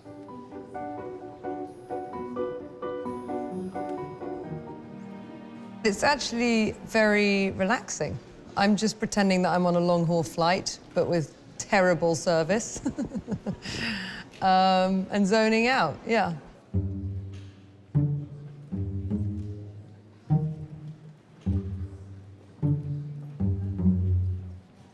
Kevin, is Alexa a good model? Yeah, if I had the choice, I'd probably paint her, yeah. Because I know a lot of portrait artists like sort of haggard old men, because it sort of, there's a lot of character in there. Yeah, I'd prefer to paint Alexa than a haggard old man anyway, so... I think she'll be pleased to hear that. Dublin-based Kevin Judge is an art and design graduate who works part-time in retail and likes to make 80s-inspired pop music in his spare time. His self-portrait in oils took 1 month to complete. Now, in your submission, your language is kind of this weird amalgamation of surrealism and pop. It's kind of like references to American culture, music. It's kind of meant to be kind of humorous and playful as well. I don't think I'll be able to get that amount of detail today. Well, look, there's certainly a presence there, and Alexa's emerging, so please continue. Thanks.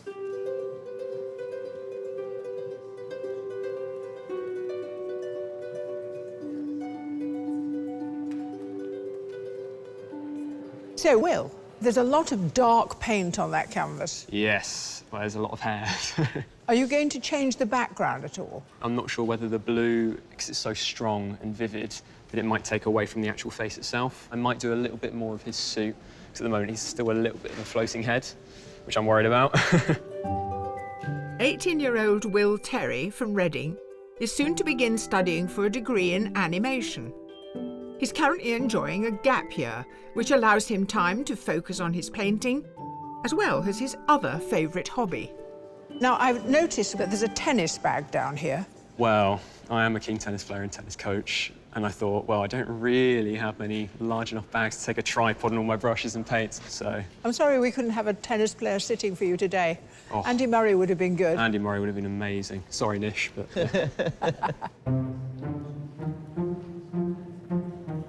The artists are almost at the halfway point in today's competition, and it's an ideal time to reflect on priorities. Haven't done much of the face yet. I don't know whether that's important or not. Or, you know.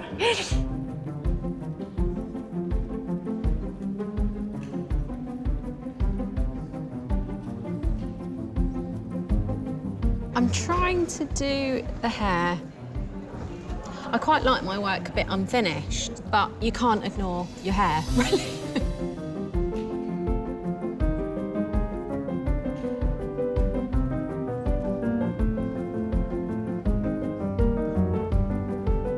Probably finding the eyes the trickiest. I mean, I got one right. I'm trying to make the other one as good as that. It's always the hard part.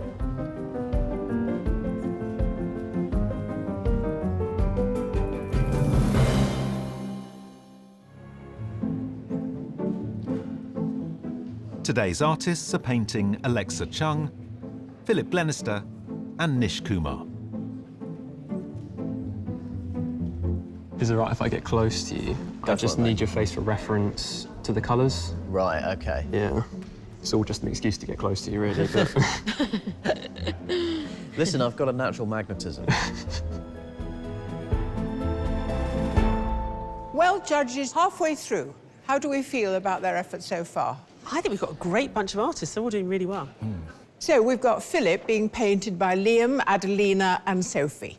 I like the way Liam sort of created this green sort of space within which he's trying to find Philip. It's an interesting way of approaching portraiture. I'm looking forward to seeing it all come together. It's a bit disparate at the moment. I think Sophie's really got the light observed really well. I think she's having a few problems with the likeness, but it's getting there. The likeness can wait, really, till the end, can't it? Not necessarily. Alexa, now she's painted by Sarah, by Lee and by Kevin. I love Sarah's work. A huge part of her painting is this strange alchemy of colour and shape and form, and at the moment it feels quite literal, and I'd love to see her mess it up a bit. Is Kevin's painting what we expected? When you think about Kevin's self-portrait submission and all the weirdness that was in there, we're not getting that at all today, but what we are getting is the same level of obsession with detail. We've got Nish being painted by Mish, by Lucy, and by Will. I like the way that Will works. It's one of those paintings which is kind of good-looking from the start. My only worry with Will is that there's a certain monotoneness to his work, and Nish has got this beautiful suit on which plays beautifully with the blue background, and it'd be nice if Will found a way of incorporating them. Lucy is doing a lino cut. Lucy's drawing of Nish was so abundant, and now to transfer that into the clean lines of a lino cut is going to be quite an interesting transition to see if she can pull it off. Difficult to do. I'm completely with Ty on that. Do you have favourites yet, any of you? Always. And you're never going to tell me, are you? Never, Joan.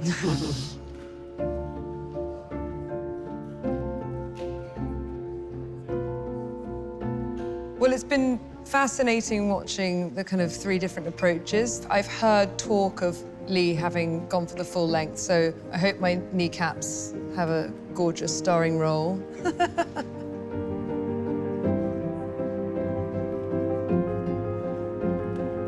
I'm intrigued to see what the finished pictures are going to look like.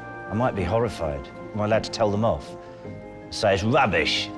I'm sure I won't. I'm sure they're all brilliant. I'm sort of envious of all 3 of them because I cannot draw or paint for love nor money. Some people really hate my comedy, and I always think, you should see my drawing. Having transferred her picture of Nish onto the lino, Lucy must carve in the highlights and leave darker areas in relief so they all pick up the ink. Lucy, how are you doing? Good, yeah, a little bit stressed.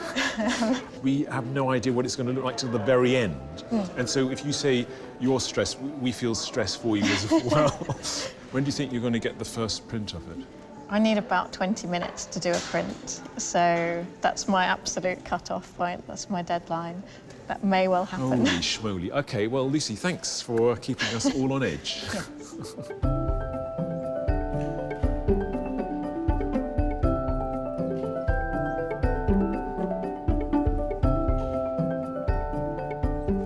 Are you happy with where it is? I've screwed up on the proportions, and I'm really sad that I've had to lose her shoes, because I love those. Is it like signing your name on a thing and you run out of paper, was it? No, I had her all in, and then I realised her head would be about that big. Oh, I see. I don't think we've had anyone who's not put the head in before. Yeah. Even if artists like to keep their paintings loose and instinctive, they'll often find ways to draw attention to certain key areas. Sarah, I feel bad to interrupt you because you're at this critical moment where you're painting in the eyes. It's like about to come to life. Well, usually I do the eyes first. And today you just thought, I'll just wing it because there's 40 people around. Today's the day. So with the time that you've got left, it's just the eyes, or are you going to go back to anything else? No, I tend to work around and around. So you have no fear of overworking? You feel like you're... Massive fear. Oh.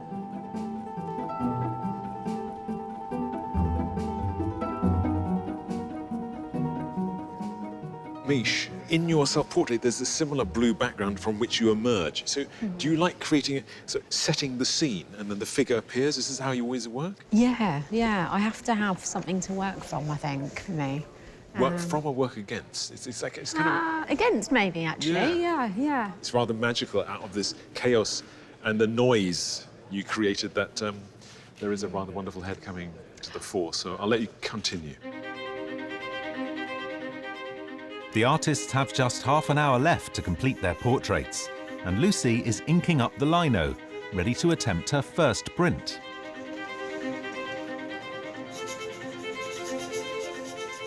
We love a bit of spoon rubbing.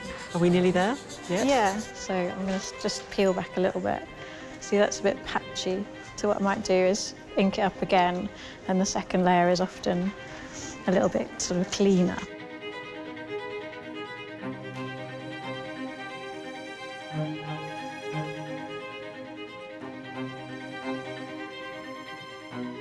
The worst thing that could happen at this point is the shirt. which I haven't started yet. So that's all it is.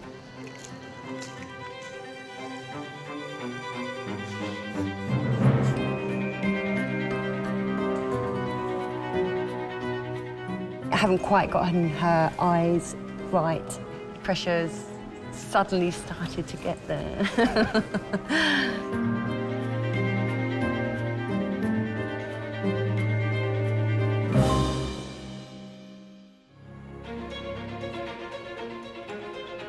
The artists are nearing the end of their 4-hour challenge, painting Alexa Chung, Nish Kumar and Philip Glenister.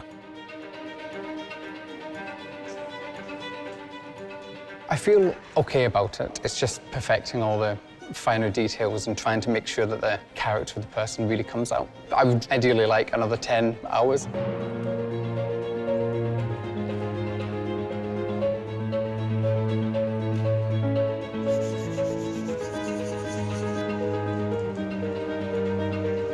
Better than the first one. Still a bit patchy. I might have one more go and then just hand in like the best of 3.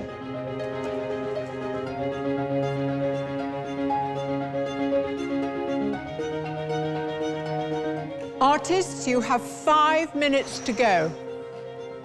Just injected a bit of late colour. Well, I can't go back. I can only go forward.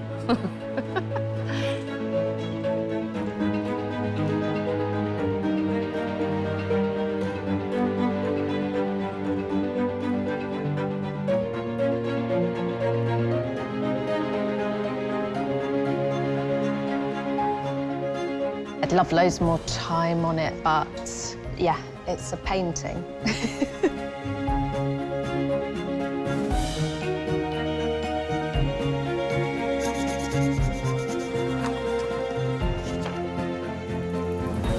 Artists, your time is up. Please put down your equipment and step away from your portraits. The moment has finally come for the artists to reveal their completed portraits and for the sitters to choose which one to take home.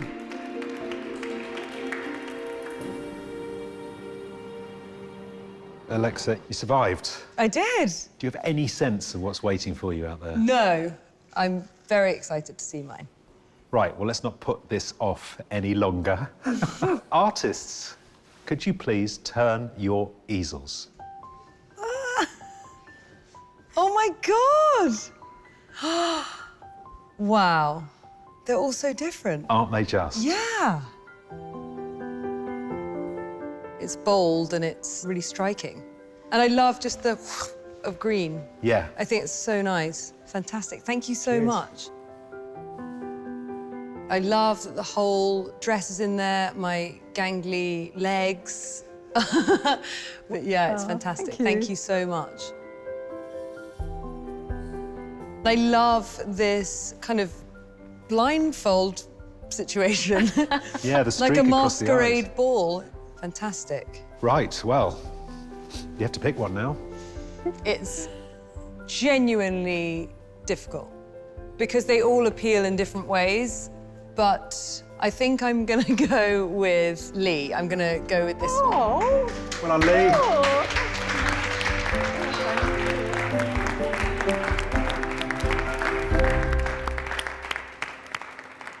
It's over, Nish. What a day it's been. I wish I could say that you'd sat still for 4 hours. I do apologise. We've enjoyed the wriggles. So now, turn round your easels. Oh my God.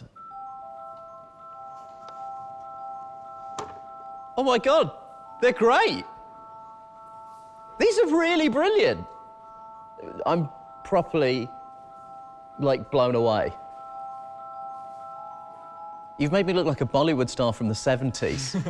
I really like the fact that the colours of my suit and my skin have sort of bled out into the whole painting. It's really wonderful.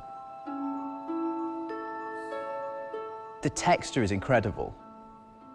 It does make me look like some long-dead Soviet academic. Definitely. Definitely a I think there's a touch revolutionary. of the Bob Dylan there, too. It's incredible. The colours are incredible. You've caught a real tranquility. It's stunning stuff. Well, The decision is upon us. They're all amazing. I just think at this point in my current face's appearance, the texture of my hair is probably the most defining feature. And also, Joan said I look like Bob Dylan. I'm going to pick Lucy.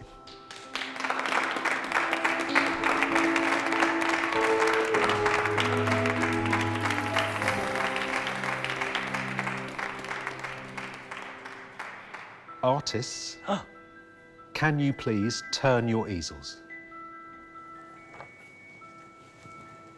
Oh, wow. Oh, my God. Wow. 3 of you. Yeah. 3 very different takes on Very different takes. Very different. Gosh. Aren't you thoughtful? I'm very thoughtful. And handsome. I wouldn't go that far. Well, I look quite serious, didn't I? Wow, thanks, Sophie. Give me highlights in the old hair. Yeah. God, I haven't had those in a few years. It's full on. I think you caught my eyes. Amazing. Fantastic. Thank you. Thank you. I think I look rather a little melancholic. Yeah. In this, but interesting. I look like I'm lost and my thoughts are miles away. Right, Phil. Right. They're all brilliant. But I think the one I'm drawn to is Sophie's. Well done, Sophie.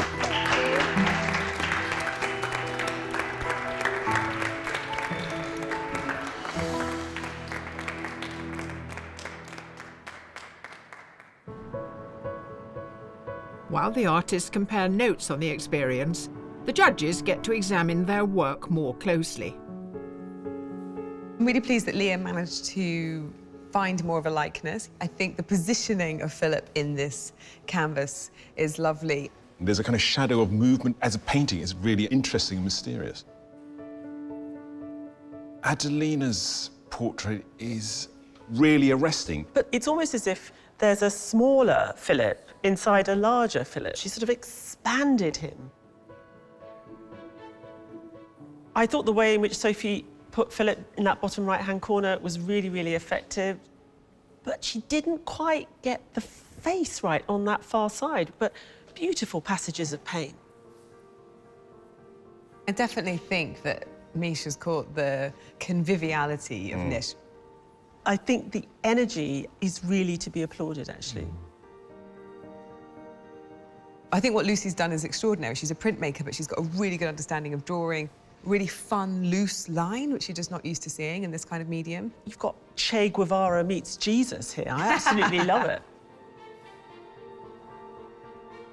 I think Will's very accomplished. There's just a gorgeous golden hue about this painting. You really get the sense of an aspect of Nisha's character emerging through this rather sort of limited tonality and colour range. Sarah managed to give us something which felt kind of cool and contemporary. That is a beautiful little painting. I think Sarah's found a way of combining the exactness with this pooling, and it's sort of the whole thing feels very balanced. There's a kind of essence of Egon Schiele in the way that Lee's dealt with those legs, which I really enjoy. The head is slightly illustrative, but what she has managed to capture is a sort of, I think, like a really exciting, vigorously painted portrait. I think Kevin's an artist who works purely on his own terms. I really believe in that version of Alexa Chung, and I love that green line around it. Okay, I'm gonna bring this little one in here. Before choosing a winning portrait, the judges narrow down the 9 artists to a shortlist of 3. Something's happening here which I think is kind of interesting. Right? Slipping this one out and getting the other one in. I'll bring this in.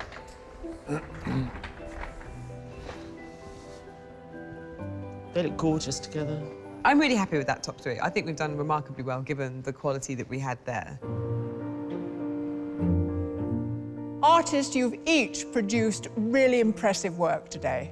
After looking at your portraits, the judges have chosen a shortlist of 3. The first artist is Sarah Harvey.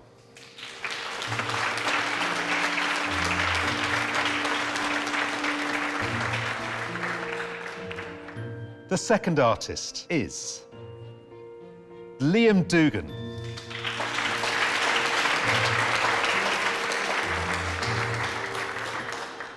The third artist to be shortlisted is Lucy Bartholomew.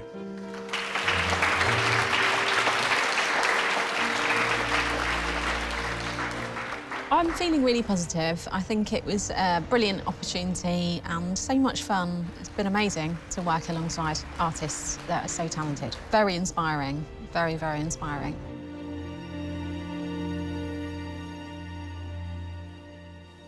Well, judges, you have to be congratulated on your unpredictability. Watercolour, lino cut and oils in one lineup. That's very exceptional, isn't it? Yeah, variety is the spice of life. Sarah gave us another arresting watercolour. Sarah, she knows where to give you detail, where to leave it loose. She's got quite a sort of subtly anarchic way of handling colour. You see it in Alexa's hair, those purple tones and the bluey purple on the side. Did Lucy get a good sitter today for her technique? Perfect. And I think what Lucy did was turn him into this kind of monumental figure. And she's not only gone big with both of them, but she's also shown us different ways of using the lino cutter. I mean, her self-portrait made me broody. Her portrait today makes me itchy. Liam gave us an impressive shadow for his self-portrait. What impressed you about him today? I think Liam's a very interesting picture maker. It's about making something with a sort of weird tension to it. I really like Liam's painting, and actually it's really grown on me. And you're seeing it next to his submission. I'm reminded of quite what a confident painter he is. Right, well, we need a decision. And may God have mercy on your soul. Not to be too dramatic about it or anything.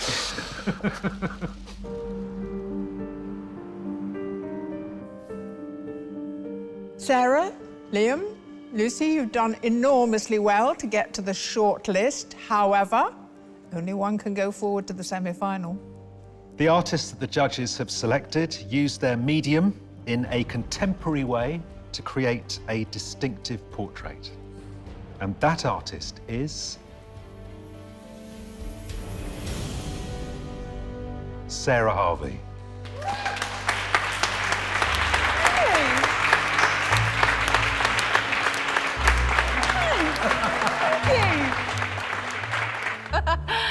Can't believe it. Oh, wow. This means a lot to me. I'm really thrilled. I think Sarah's portrait is beautiful. The way that she's used the medium is just incredible. It's so unlike anything I've ever seen before. Sarah's portrait is absolutely stunning. She really deserved to win today. And I'm still just really chuffed to be in the judges' top 3, and it's been a brilliant experience all round. There's a sense that watercolour is the poor cousin of oil painting, and it's always nice to see a watercolourist who proves that's not true. And Sarah's watercolours do that with absolute conviction. From her self-portrait to Alexa, she was telling different stories, and I want to see what the next story is going to be. Thank you so much, thank you. For the semi-final, I might just take a few more deep breaths and try and plan my day a little bit better. But yeah, bring it on.